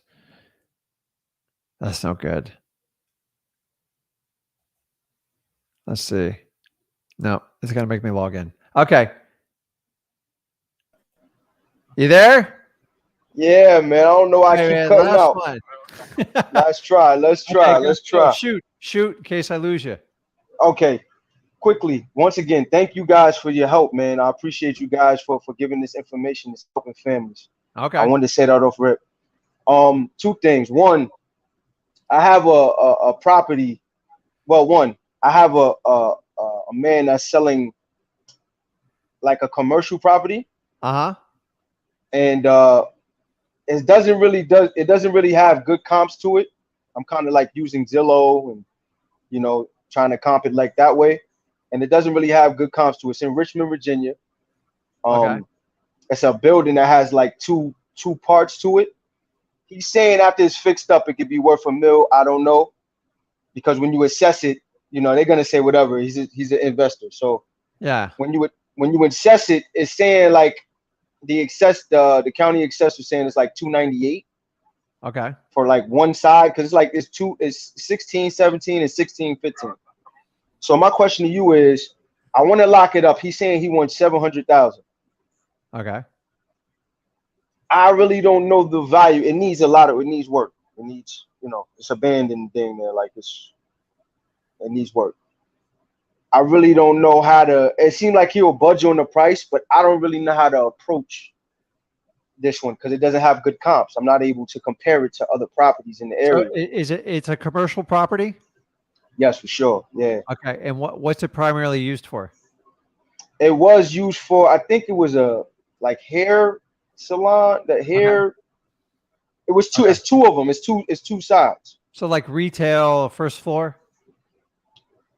Pretty much, yeah. Pretty much Okay. two retails first floor, but it's a high building. I'm not sure with the space up top. It doesn't have windows at the top. Okay. So I don't know what the space is So up top. is it an entire like strip plaza and there's like 2 units for sale side by side? No, it's an actual building on like it would be like almost like LA, like a strip where there's a bunch of stores. Okay. And then in the middle is this building. Okay. That's just And like, how much work, how bad is it? I would say it looks like it's been vacant for, has to been over like a year, you know, if Okay. I can guess. But I would say it would need probably upwards of 100,000 And you're talking, it would be 2 retail spots, correct? in one building. Yep. Okay. And how many square feet is it? I'm not sure. I think it was, I'm not sure. I think 20.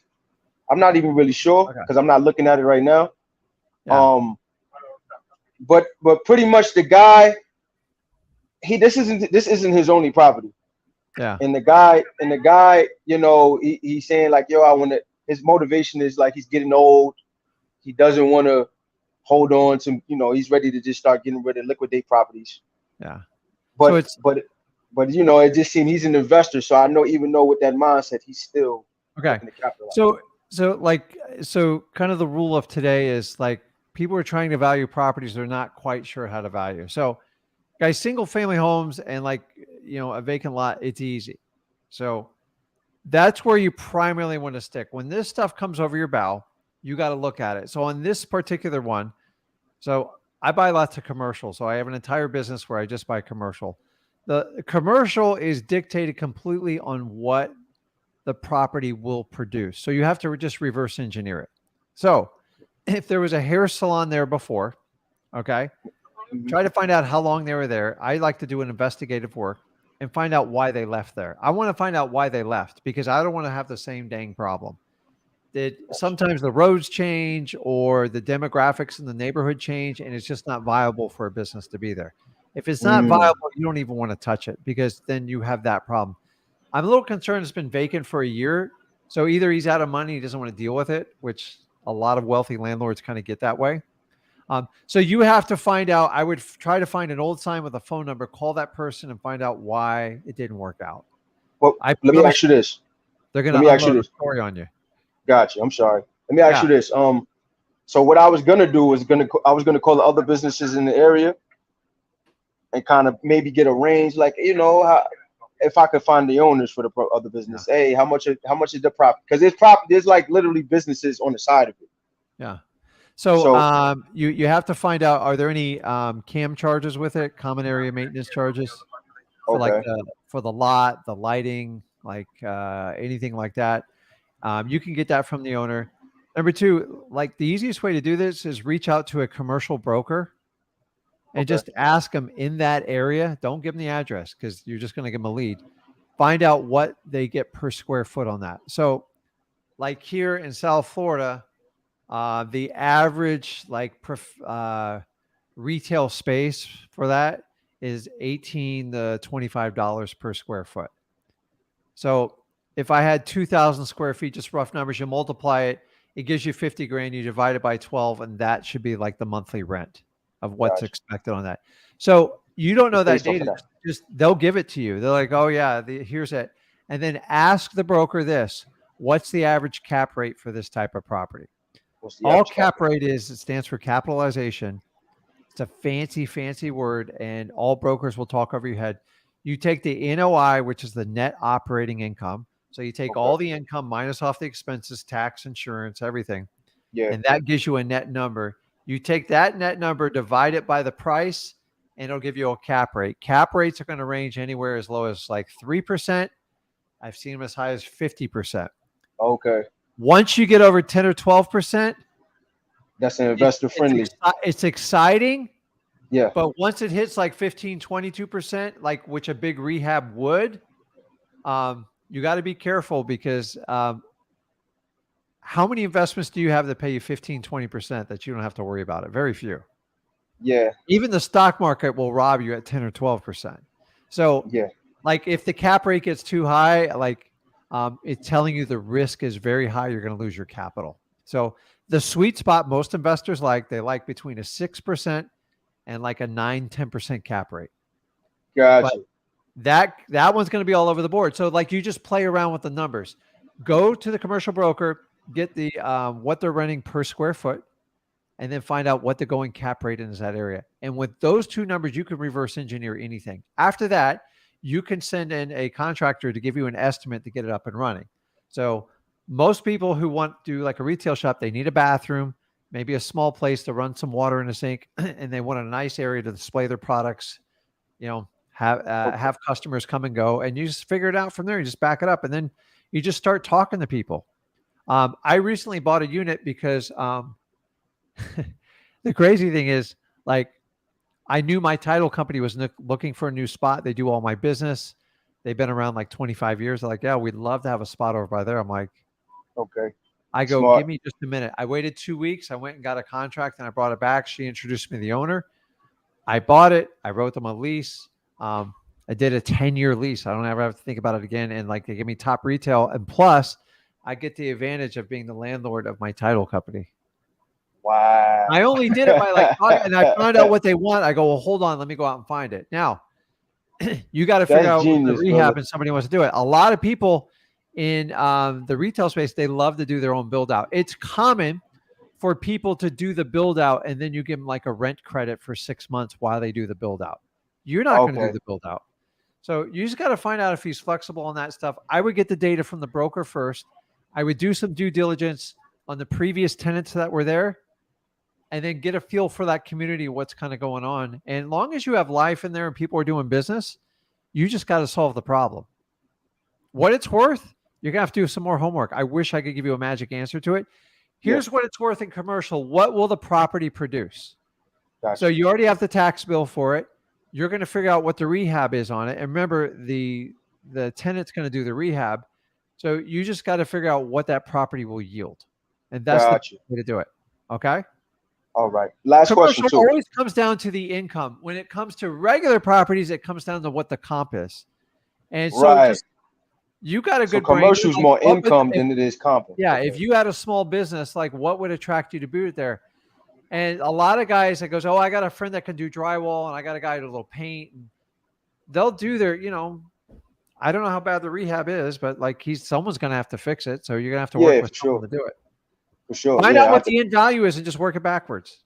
That's all I do. Like sometimes it just doesn't work out and you just kind of, but I don't think that, so that once again, that property's motivated. You just got to line it when the seller gets motivated and make a deal that works. But like, you got to be prepared. If he says yes to you today or tomorrow, like, what are you going to do? So the biggest fix in wholesaling when you have an extreme unknown, get a really long due diligence period so you can do what? Your due diligence. You can do your inspection. You can do your due diligence. Yeah. You can figure it out. And it's like, okay, if I don't have someone if I can't even get this work out, I'm just moving on. If I think I can get out, I start communicating with the seller and start getting more and more data from them. Hey, how long was your last lease? Well, how much did you get? And start going from there. I love commercial because it can pay you a super, super long time, man. And that's what I want. Commercial's got a ton of opportunity. They're more sophisticated sellers. Like they give you much more roadblocks to get through. It's a different vocabulary set as well. You're using cap rate and so just educate yourself. So if you go to freewholesaling.com, I teach you all that stuff. Don't let people talk over you. I hate that. Like I can sit here and try to talk over to you guys all day. It doesn't help you out. It's just it only feeds my ego when I do that. The reason people do that is they want to posture on you to see what you know and test you. And so like I do it occasionally when someone's being a real smart, with me, and I'll just start talking over their heads and I'll make up stuff and see if they catch me on it. I'm like, that's a real and I go, you know what? Don't you think 2% is a great cap rate? They go, absolutely. I go, Are you You nuts? don't know what you're talking By the about. way, when you're the buyer, the lower the cap rate, the less attractive it is because you're overpaying for the property. And you're not receiving the money back. Correct. So the lower the cap rate, I got but you. there's correlation. So if I'm buying an A plus 200 unit apartment building that was just built a year ago, you're probably getting a 2 or 3% cap rate in Miami if you're lucky. If you're lucky, okay. I go buy something in a questionable neighborhood needs a lot of rehab. I bought something with a 48% cap rate. I lost my butt. The whole thing got burnt down. I didn't learn my lesson from the previous owner because someone threw a Molotov cocktail in there, burned the whole thing down. Thank God I was in the process of rehabbing it and I had to put an insurance claim. I lost like $36,000. I move on. Oh, Why? shit. I didn't do my homework because I tried to make a property something it was never going to be. If I looked up, there was 36 owners before me. There's certain things you can't fix in certain neighborhoods. How do you find that out? On the property records. Like it's whenever a property changes hands. So here's a little key, guys. If I started out in some really war neighborhoods, like bad stuff, because I was scared and I stayed in low price neighborhoods. A lot of drug needles, a lot of pit bulls. I mean, a lot of pit bulls. I dealt with crazy stuff. I've had a tenant kill another tenant in a duplex I owned, like really bad stuff. Stuff happens. I'm like, why isn't the guy paying the rent? He goes, yeah, well, not only did I have the guy killed the other guy wound up in jail. So I had like 0% occupancy. And then I had to sit there. I've spent too much time in the police station explaining stuff. So I made a conscious decision 5 years ago. I'm getting out of this stuff. And I made a lot of money doing it. It's just too risky. So do your research and find out what's not working on this property. There's some things you can't fix on the property, no matter how hard you try. Yeah. Look how he's owned it for a long time, but like something's gone south. So has the neighborhood gone south? Has the business has gone south? I don't know. That's the thing. He got 2 properties on that block. So I know. So find out. It's a little awkward. Now this is the last one. I'll make it quick because I know you got other people on. I had a lady also in Richmond. She has a property they inherited. I guess the person passed away. This wasn't from a probate list. This was from a vacant list. Okay. And she's using this whole play. Oh, somebody offered me $350. Mind you, this property needs probably 60,000-70,000 worth of work. Yeah. It says when you comp it, it says it's about you can get 465 ARV. She wants 350. This is what somebody's saying they offered her before, so she wants to see if I'm gonna offer more. Yeah. My question is, like when I spoke to another wholesaler that was in my area, he said to offer her 275 and just leave it like that. Yeah, it's going to be aggressive at 350, dude. Like there's the cost just to close that transaction for the end user is going to be quite substantial because as the numbers go up. But how long she had it on the market for? It's not even on the market. It's off market. I guess she's sourcing it around. People are, they're in Florida and the property's in Virginia. So I don't even think she understands what's happening. Yeah. Is it? So how bad's the condition? Is it leaking or what's the story on it? Man, it needs everything. If the pictures alone, if you was to see it on Zillow, you'd be like, yeah, you need everything. Yeah. You got to keep it low. Like there's some people that have probates and they want the highest and best. And I tell them up front, I'll give you my best offer, but I'm definitely not going to be the highest. I just tell them up front. And they go, why? I don't understand. They go, there's challenges with that house. You need someone to actually close on it and take care of it. Honestly, guys, if you get in bidding wars, you're not wholesaling anymore. It's a whole different ball game. And I'm just if you got to get in a bidding war, you're going to get caught with your pants down because what are you going to do if they take your bid and you can't find another buyer for it? These people get like really difficult. So if you're already on the edge on the number, which you are, I kind of agree with the 275 because that's where I would be. I'd probably be like 250 and work myself backwards. I mean, and then maybe a little bit extra room on it. But the minute they're like bidding you out with someone, I'm just like, hey, dude, I never stop them. I'm like, you know what? Here's what I tell them. I go, why don't you just put it on MLS? Just why don't you just go for the highest offer? If you want, I'll put you in touch with a realtor. Okay. And then here's what you want to hear. Like, no, I don't want to go through all that pomp and circumstance. I go, well, listen, I'll give you a solid offer. I'll do what I say. But like, I just, if you're going to like bid it around, you don't want her to use your bid to raise it up. And the worst thing you want to do is be the guy that pays $5,000 more than the other guy. If anything, Yeah, which is I was about to do that too. I was going to do 355. Now, the reality, Rashawn, if you have a buyer that's hot for that property and you know you can get it sold, then I'll be aggressive. But if I don't have anything going on, dude, you're in a market with interest rates increasing, properties are starting to sit. I'm telling you, these properties are going to sit. A lot of them are going to sit. So you have time on your side with it. So I wouldn't overreach to it. And I would keep a good relationship. And if it doesn't work out, you're the guy that did not lie to her, and I did not want to write a BS contract. So that's got to have some validity to help you out with it. The worst thing you can do is, I remember my acquisition people going all the time, this guy offered 40 grand more than him. I go, congratulate her, high five her. It's never going to go through. Don't even worry about it. And just call her, go, listen, I'm so happy you're getting your $350,000 today. Yeah, he backed out. I go, what do you mean? Oh, yeah. You remember I was the honest one with you. And that's how we approach every one of them, dude. There's nothing worse than backing out of contracts you know you overpaid for. Now, the last 2 years, the way the market was ramping up, you could get away with murder. Those days are over. You can't do it anymore. Let the guy overpay for it. Let him get stuck. Let him get sued. And you go behind when properties are cheaper and they're even easier to get. You'll do so much better. Guys, from 2008 to 2010, I was in shock when I did wholesaling because everything I did before didn't work. And I was scared. And here's what I did. I did driving for dollars and I did door knocking. And that's all I did. That's it. And then I had realtors give me the really tired listings. All that fancy stuff, I lost a lot of money doing it. And I've learned, and I'm trying to teach you everyone, is if you keep to the core, only buy from motivated sellers and do not waver on the fundamentals of wholesaling. All this other fancy stuff where you guys go into these like seminars where all these guys come in with their hats and they wear a jacket. I don't know why. Listen, if you're a wholesaler, what the hell are you wearing a jacket for? I wore a monkey suit for 12 years. I hated every minute of it. You will never, ever catch me in a suit unless I'm at a funeral or a wedding because it's required. Okay. I just casual, just casual. Yes. I'm telling you guys, the driving for dollars, those government lists, I'm here to tell you, do not get cute for the next 18 months. Go hardcore and get it.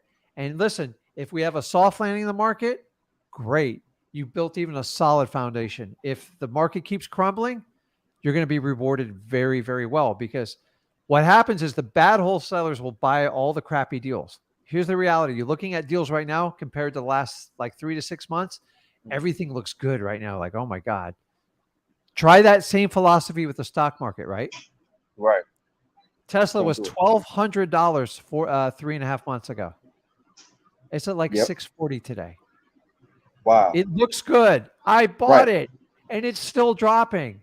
And so it's like a knife that just keeps free floating. It's like, but here's wholesaling. You don't wait on the sidelines till we find the bottom. You got to find motivated sellers. If they're not motivated, move on. Keep following up with them and build up all your motivated sellers. Eventually they will break. They are calling our company off the hook right now. And we're adjusting all our prices accordingly. Like, oh, listen, that was an offer. If you took it, I had buyers lined up. And now we're spending a ton of time with our buyers because we want to know the pulse of our buyers. A lot of our buyers are just like, they're waiting. And that's the problem we're all going to have for a little bit. So we're going to have to fight. So before we fought just to get sellers, now you got to fight with buyers. The last 3 people I've talked to, they're going to have to focus on buyers to put their deals together, especially your commercial deal. Amen. Amen. Thank you so much. But the minute they're not motivated, just move on. They're actually doing you a favor. I'm just like, you can't make people sell their house. I've tried. You can't do it. You can't go Tony Soprano on them. You can't do it. Just follow up every 30 days or so, something like that. Timing. Let me ask you, have you ever sold a piece of real estate, Rashawn? Never. No. Okay. So have you ever moved? Yeah. Why'd you move? Wanted something new. Wanted something new. It's new area, new environment. So people usually sell their house because they have a life event. Someone gets married, someone gets divorced, okay, that too. Someone dies, and this stuff happens. Unfortunately, there's X amount of people that are going to die every month. There's nothing you and me can do about it. Like this is the reality of how it works. So that's true. understanding it's going to happen. It always happens. So what from 2008 to late 2009, 10, I thought the sky was falling in wholesaling, but there was unwritten rules and I didn't understand them. And I learned the hard way. I will tell you after that period for 10 years, it was the easiest I've ever seen it in my life. So guys, if you have to suck up a little pain for 6, 12, or 18 months, if you figure it out in this market, you should have a solid 4 to 5 year ride. Solid. After you get past that rough patch. What's been going on in the last, in my opinion, the last 6, 7 years in whole unsustainable because it's more than 50% of the wholesaling has been speculation. I'm going to buy it. I'll pay I'll get it 5% below market and I'll just make the difference. Yeah. I don't think it's to me, that's not realistic. It's not I don't buy like that. I would never do that. It's too stressful. And if you're buying like that, you honestly, you might as well just go get your realtor's license and do that side of it. It'd be easier because you don't have to have skin in the game, right? So you got it. Let me know how it works out, man. Hey, thank you so much, man. Okay, take it easy. Have a good one, man. See ya. Okay, Rebecca, I'm gonna try it again. I saw you driving earlier. I am sorry. Can you That's hear me all right. now? I'm going to, I live in Alaska. I had to enjoy some nice weather today. Okay, well, don't wreck that car. What's the temperature there now? Today it's 75. Oh my God, that's like a heat wave, right? It is. Gonna go rafting this afternoon. Oh man, I love Alaska. I got to get back there. I want to go over there for like a month, man. I just love the outdoors. So I will not go in the winter though. Like I'm a Florida guy, so it's like unless I ski on that stuff, and I'm not a good skier. Like I see how people like get their knees all torn up and stuff, man. I'm like a one-way wrecking ball going down. So what's going on? What can I help you out with? Well, that's why I'm trying to get this wholesaling because I only want to be here for the summer and away during the winter. Okay. So question for you, but I think you kind of summed it up with the last guy. I had a guy pretty locked up and I sent the contract to him and he was having his lawyer look at it, but then he hit me back with, here's my agent's number. So I'm taking it as he's not motivated. Yeah. So you've answered your own question there. You did. That was, I'm just, it's a hard one to take in because I had him pretty close, but, just makes me stronger. Still follow through. If you have a price commitment, remember the agent is on the seller side. It has nothing to do with you. You didn't sign any agreement with the agent. So you can try it, but agents, like I would tell you, the one thing with agents, and by the way, they train this in realtor school, and I don't know why. I could go through an entire contract with 1 million realtors, and keep in mind, I own a brokerage too. I'm not allowed in the office there because I'm very short with realtors. I just want to get like stuff done. I'm not like the fluff guy. Let realtors do that. Every realtor is trained. They're trained, at least in Florida, they're trained to make sure every contract is not assignable. That's their mission in life. It's the craziest thing. And I try to teach the realtors in the brokerage saying, listen, there's a box where you can make it assignable, but you can't be released from it. Who cares who buys the property? Oh, no, I'm going to get screwed out of it. No. Sometimes people have to switch companies and do something like that. But like if he sells it to his partner, what do you care? And most realtors, for this reason, they kill the assignment because that's what they were trained to, because that's how wholesalers take advantage of you. They tell me this all day long because I meet with lots of realtors. So I got to meet with like 30 realtors just to do business with one of them because I can't get them past the assignment. I was taught in real estate school never to make a contract assignable. Why? Because I'm going to get screwed. How are you going to get screwed? You have the property listed. What do you care? It just gives you more options to sell it. So try it, see where it goes, and see if you can salvage the deal. Like just play dumb, because once you have a contract, let them fight it out. Who pays the realtor? It's not on your side. You didn't sign the agreement with the realtor. Usually when the seller finds out, well, what do you mean I got to give the realtor $5,000? She didn't find the buyer. I go, well, that's a conversation between you and the realtor. Yeah. Realtors are always coming. They like to come in after effect to try to protect the property. So for that reason, they're going to insist on like a very short inspection and a non-assignable contract. And for that point, I just give up on fighting on realtors on that. Okay. So I'll give it a try then. I don't want to give up. Be assumptive and just go with it. Like every now and then it works out. Every now and then I have a realtor who'll show up to the closing table like, what do you mean I'm not getting paid? I go, I don't run the realtor. So honestly, I'm not looking to trick people, but you didn't disclose the realtor up front, and that's not really my problem. So if you want to slip it in the back, you're paying for them. So in theory, if you signed a contract with them and they threw in the realtor after the fact, that is a dispute for the realtor and the seller. It actually has nothing to do with you. So if you get Yeah, it I on the know. contract, you might have some leverage to negotiate it too. And by the way, Yeah. anybody can get out of a listing with like a realtor. Realtors, don't shoot me on this, but it's the truth. It's like some of these contracts are absolutely. I've seen listings as long as 2 years, and the seller goes, "Well, I can't get out of it. What am I going to do?" So, be assumptive. See what happens. If you get a contract, you have leverage. But is the property motivated? Does she need to sell it? He or she? He does. He wants to sell. It's a like a probate, I guess, but it's not in probate Okay. because he's in a. It's six kids.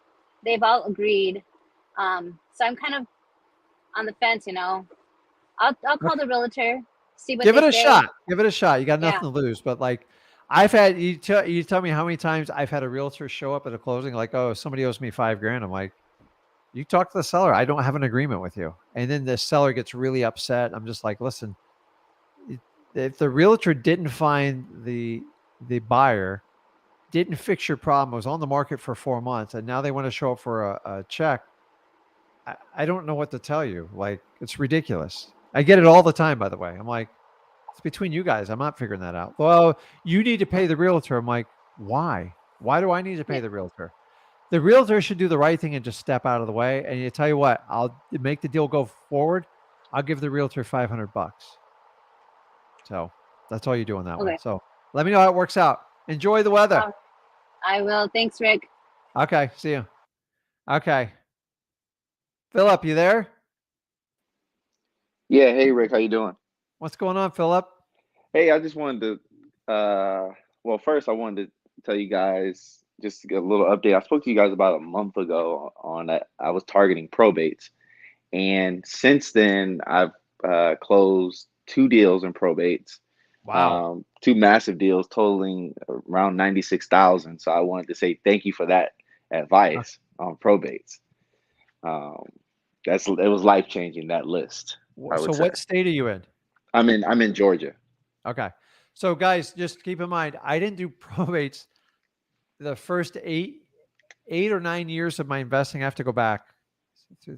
Yeah, 8, 9 years. And my accountant pointed out to me, like, you got to do more deals like this. And as you get really good in wholesaling, you can make a decision. You could sit there and do what some of these gurus preach, where you work like 50, 60-hour weeks, you have 10 or 12 employees, you do $50,000 to $100,000 in marketing. And in the end, maybe there's $1 million to split up among 3 partners. That's literally torture for me. Okay. In return, or I can do probate deals, which only add to your bottom line. So my average probate deal, it's insane. It's approaching $50,000, and I do at least one a month. Okay. That's outside of my regular wholesaling business. So I would have to do 10 wholesale deals, not 10, 5 wholesale deals on average to make up for that one probate. And here's the really cool thing about probates. You can work a regular full-time job and do them. They don't cost a lot of money to do. They're slow. They're kind of a pain in the ass, but when they hit, they're absolutely monstrous. Yeah, I would say I spent maybe $300 to make the Yeah. 96,000, and I only started wholesaling in Yeah. March. So people's So biggest problem with probates is they start them, they go, I didn't get a deal. It's been a month. Like, no, it doesn't work that way. You got to give it 6 to 12 months. Honestly, if I could show you 2 deals and you spend maybe $1,500 marketing for the year and you make $100,000, you would take that in a heartbeat. And that's how you have to look at probates. It's just slow and it's painful, but honestly, I could work a full-time job and a part-time job and do probates in my sleep. They're that easy. So and keep doing it to it, and then just add other streams to increase your lead flow line. okay, so now that I have capital, I'm interested in because I know Zach recommends, hey, make 100,000. So just because I'm 4 short of 100,000, I just decided to get 2 VAs. Okay. Do you recommend, like, I know a lot of people say high equity vacants for lead generation. What would be the number one list? I'm still going to do probates, but what would be the Yeah. number one list as far as getting my VAs to call that you would recommend to get that constant lead generation in addition to So probates? I like government lists because they've just worked for 20 years for me. So code violations, you already have probates in play. Don't overlook driving for dollars because it still works really, really well. Like it's fast. That's the reason. Tax delinquencies are a big one because you got to keep in mind that people's tax bills in the last few years have gone through the roof, and these bills are going to be coming due, and it's going to get harder and harder for people to pay for them.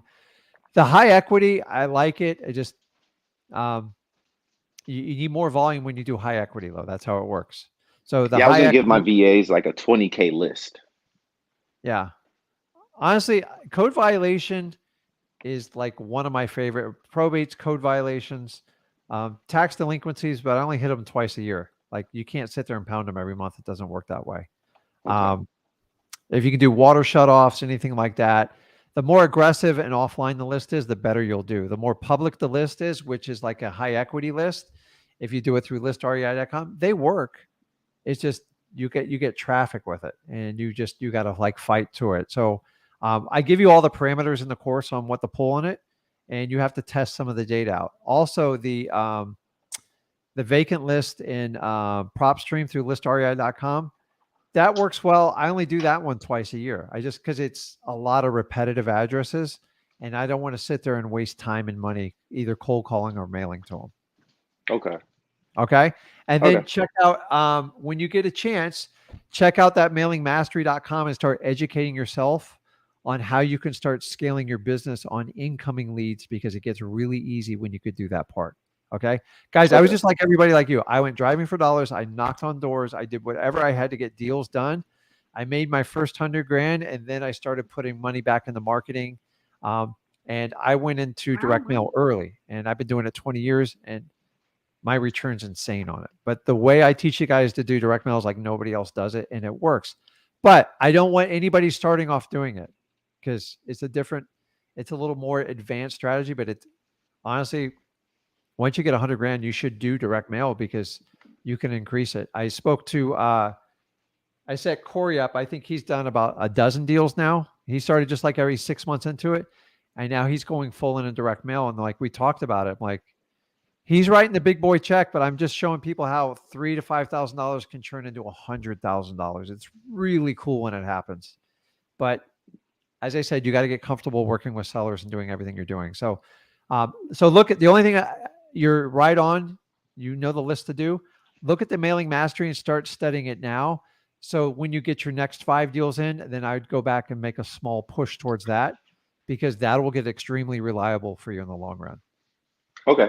Thanks, Rick. I just want to jump on Okay, and say man. thank you. Awesome job, man. Keep doing it, man. Congrats.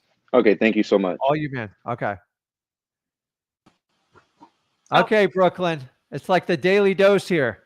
And Anna, I see you with that, like, you got a sad face on you, so I got to figure out what that one's all about. So, okay, guys, let's make it quick because I got to go running and sweat my ass off here before it's dark. Oh yeah. So I had a question about cash buyers. So we compiled a list based on emails that we found through Facebook groups. Obviously, we make marketing posts like through the property we just contracted. But obviously, you only get so many emails commented under that. What's the best way to go about reaching out to these cash buyers that we've compiled a list of? Call them. That's it. Even though they only gave us the emails? Well, you could, if you want, you could just do like an email blast and see. Here's how I look at cash buyers. Are you going to follow directions? You got to treat them like a child. The minute they will not follow protocol, get rid of them, because they're just going to get worse and worse. Yeah, First impression is everything. Now, I don't put a lot of stock when someone sends me an email about like cash buyer, because I just assume they're like blasting everybody. But the idea is that guys got to move fast. So you want to get like 10 cash buyers that are like serious, and then you call 10 people, and from that 10, the idea is to find 3 or 4 that like have interest. Right. And you got to get through it. The fastest way is to get them on the phone as fast as possible. Go, listen, I need these 3 things from you. I need to know the area you buy, what your max budget is, and are you willing to send me a proof of funds? Okay. And if they cry and bitch to you, just get them off the phone and move on. Right, because we've had a couple interests, and before we even send them any info on the property, we're like, can we see a proof of funds to make sure you're serious about this? And we've had a couple people say like, well, I've never had a wholesaler ask me for a proof of funds before. How are you going to buy it? Right. And then we also had a lady today say she was interested, and I reached out to her. I was like, well, can we see proof of funds? And then she got like really entitled with me and was like, you should see how many properties we own. Girl, if you don't want to send me the info, don't send me the That's info. awesome. Send me the addresses of the properties you own. You got to call people in there. Like, you have no time on the back end to, like, everyone's a talker at this point. Everything you say, you have to prove. Oh, I own 10 properties for cash. What's the addresses? Right. Well, it's complicated. No, it's not. Just tell me what it is. And just like, everybody loves to brag on the cash side. I'm telling you guys, 85% of this crap they say to you is a lie. I do this all the time. We vet everyone. So we start them out with, they fill out like an online form we have. We're always fishing for them. And then it goes to like an email blast. And then I don't even have a VA do it anymore. I have one of like my right-hand employees. They just call through and they go, listen, what areas do you buy? When's the last time you bought a property? The proof of funds, like, honestly, like, we're wasting time. If you can't prove you can buy it, real cash buyers have no problem doing it. If you ask me for it, I do it in a heartbeat. Or I tell you what, if they get real squirrely, that's fine. If you don't want to do the proof of funds, it's a $10,000 non-refundable deposit. Because if you're going to waste my time, I'll take your money. I'll take it in a heartbeat. Then they go, oh, wait a minute. Okay, I'll show it to you. So try that trick. Go, that's fine. Without a proof of funds, I can authorize you for a $10,000 non-refundable deposit. Because here's all the people without proof of funds, they want to leave you a $500 deposit because they'll walk away from $500. It's like an insurance policy. So normally, if you do a proof of funds, we can get away with a $5,000 deposit. And if they balk about a non-refundable deposit, they are not a cash buyer. I know every deal I buy cash that's good, I have to put money up, and I'm at risk if I don't follow up. The reason, if you guys don't get a sizable deposit, they will waste your time and you'll chase them all the way to the end. If you get a big fat deposit up front, you sleep better. You don't have to worry about it, and you don't have to make like threatening emails and phone calls. So you just have to get through it. Honestly, a lot of the cash buyer stuff, you guys could figure it out without me and Zach. You just got to cut through their BS. Oh, I got this. I can't believe you would challenge me on something like that. Well, go get a bank loan. They're going to ask you for all this stuff anyways, right? Right. So that's fine. That's fine. Right. Let's do a contract, and it's a $10,000 non-refundable deposit. That way, like, my partner requires a proof of funds. He's a pain in my ass. Or I can do 10,000. Which one would you prefer to do? Right. And go through as member. And remember, you're not trying to bid this out to 15 people. You want to get it down to like 2 or 3 people and just like get an energy with them. And like, I don't do like the little BS thing. Give me your highest and best offer. I go, listen, to be honest with you, there's 2 or 3 people that are interested. Give me your best offer right now, and I will tell you right now if it's going to work. Because you want to get their highest offer and get it out. The minute you go, if you offer 5,000 more than this guy, you're nothing more than a realtor when you do that stuff. Right. They have to have enthusiasm. And here's the other rule is, if you're going to have them write a contract on the property, make sure, I know you have it under contract, make sure they go out and look at it. You don't want them wasting your time. Sight unseen doesn't work really well, like you guys, because maybe they put it on a contract, then they go look at it and they waste 3 or 4 days of your time. Like, it's the worst thing. So you have to get through it as fast as you can, because you guys have a time crunch. And if it's 7 days, 10 days, 14 days, you got to cut through it. The best way is just to connect with the cash buyer and go, dude, what's your deal? And sometimes, like, CJ could call this batch, you call this batch, and get through it and go, listen, it's nothing personal. Like, don't take it personal. If they're getting offended about the proof of funds, wait till you get to the closing table. They're going to have a heart attack. And then the last thing is, you remember, talk about assignment of contract. And if they go, what are you talking about? You're probably wasting your time with them. Right. Right. So, and then we did have a potential buyer walk the property with us today. Okay. They said that they do have access to cash, but they would rather go through, was it hard money?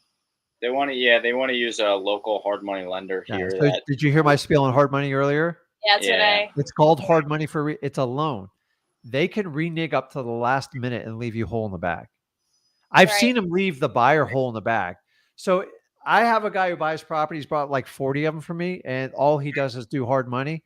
But I'm like, dude, it's a $5,000 non-refundable deposit. Don't play with me. and he just bought another one. He way overpaid for it. I'm just like, here's the deal, dude. He goes, well, I'll back it up with my cash too. If they have the funds to do it and they want to use that as a loan and the loan doesn't work out, understanding their money's on the line or they're going to have to fund it themselves. What you want to avoid is someone who just went to a Than Merrill. Oh, I shouldn't have said that. They went to like a Fortune Builders conference and they want to lock everything up and they're using like their hard money person and this is their first deal. Run. It's a nightmare. It'll never work out. So they have to get appraisal contingencies, underwriting. It's a nightmare. So the potential buyer actually is in real estate and works with a company. Uh-huh. And that said company has a flipping department. But for some reason they want to use this hard money. I'm not. Listen, just say, listen, I'd be comfortable if you backed it up with your own cash, then I'd be fine with it. Or if you get squirrely with someone, they want to do that, up the deposit, because the higher deposit, the higher probability they're going to close. The lower the deposit, the lower the probability. So, and that's another conversation, because when you talk to your title company, as you learn with this relationship, money goes into escrow. I'm going to let you in a little secret. If you really want to protect yourself, have the title company write you up a pre-release that both buyer and seller sign. And it says, if they do not close, they automatically release the money to your company and there's no fight. If you put money in escrow, if it doesn't work out and you guys don't agree to release it, which they never do, it goes to the state and it goes to mediation, and it can take years to get the money. Now, I've got about 4 or 5 in mediation right now, but I tell the sellers, you're never going to get your money. I'm just telling you, you're never going to get it. I'm never going to agree to it. Because these are people that screwed me really bad. And when they do that, I make them pay the price. I don't care if it goes through escrow or not. They have to prove to the court, and they have X amount of time. And after a certain amount of time, my lawyer submits a thing, and then we usually win it. It takes about 18 months. So a little tip, guys, if you're uncomfortable with your cash buyer, take a higher amount and then talk to your title company about doing a pre-release. It means if they don't show up, the money automatically gets to you and there's no fight. Just because you put a non-refundable on your assignment agreement and you give it to escrow, the reality is you put money in escrow, it's actually not non-refundable. It's just the truth. It's a threat you make to your buyer. And if there's an issue, the title company will send it to the state of Florida and you guys have to duke it out in court. So you're on the right path. So you understand when they get difficult with you, just increase the deposit. If someone wants to use hard money, just say, listen, can you show me a track record of properties you've closed successfully on? If it's their first time and they're being honest with you, go fine, I'll do it. But like you got to leave like a $7,500 non-refundable deposit, and you'll have to pre-sign a release in case you ask out on me. Right. And worst case scenario, if they do it, but like the more money they leave, the more they're going to pay attention. Right. So, and just go with your gut instinct. When people like start like BSing you and like, I go, something's not adding up here. Just go, I can't. That's their best foot forward. It only gets worse. Okay. And then No, he's got to run. you've got to go. Sorry. No, it's okay. What else you got? Quick. So say we find something about the property, and we want to go back. We kind of found something that Renegotiate, right? It will be an issue. Okay, what is it? As we get closer, we want to go back to the original seller. And I think I want to renegotiate with him. My only concern is that he's going to threaten to back out of the contract, and then we're going to have to go through the whole process of keeping him in. I mean, well, so he's already under contract now. Right. How much you looking to renegotiate it? I mean, at least 10,000. Okay. You just got to have a valid reason to do it. You can't just do it because there's people in our industry. They coined it the haircut. I told them it's the worst idea I ever heard in my life. They, the day before closing, they ask every seller, like they make up some BS and go, you got to take a $10,000 discount. Dude, I'm glad would you do that to your own mother, your grandmother? That's like horrific. That's fraud to me. Right. So I'm okay renegotiating if there's a problem that came up that was unforeseeable. People are just nuts, man. But just have a reason to do it. Otherwise, it's a real problem for you, you know? So you got to have a reason for it and proof and just soften the conversation. Worst case scenario, you got to keep your contract alive. So you guys got to focus on the cash buyer. And remember, on your assignment agreement, if you renegotiate agreement, who keeps the difference? Us. You do. I learned this the hard way. I renegotiated almost $40,000 off, and the the assignment, the guy took it over me, showed up with a lawyer, and I just you want to see a grown man cry? It was bad. I was embarrassed. And I was only 4 months on the wholesaling, and I learned a valuable lesson. So I sat down with the attorney, paid him $5,000. I go, I don't want to ever let this stuff happen again. And that's why I share it with you guys. So if you have a reason to negotiate and it's legitimate, that's fine. But just if you can bring them to the property and it's like very visual, it goes a lot better. But if not, show them pictures and just explain to them and go and talk about it and just see what they say. Sometimes your seller will offer to give you a discount without you even asking for it. So, Okay. Right. Appreciate it, Okay. Rick. Thank you. You guys have a Okay. good weekend. Have a good one. Okay, guys, the ones that are online, if you stay on there, I'll help you out when I hang up here. Guys, have an awesome weekend. Guys, remember, stick to the fundamentals of wholesaling. That's what's going to protect you the most. And guys, you're in the June challenge. We're in the 17th day. If you go to freewholesaling.com, you can backtrack and start from day 1 and go to day 17, and you can still be in this. Our goal is to get everybody a wholesale deal, to show everybody how easy this is to do. People just complicate it. I'm here to make it easy. Guys, check us out online. Go to Zach Ginn, Rick Ginn, our YouTube channels. We have original content. I have a really cool one coming out Monday. Tune into that. Guys, have a wonderful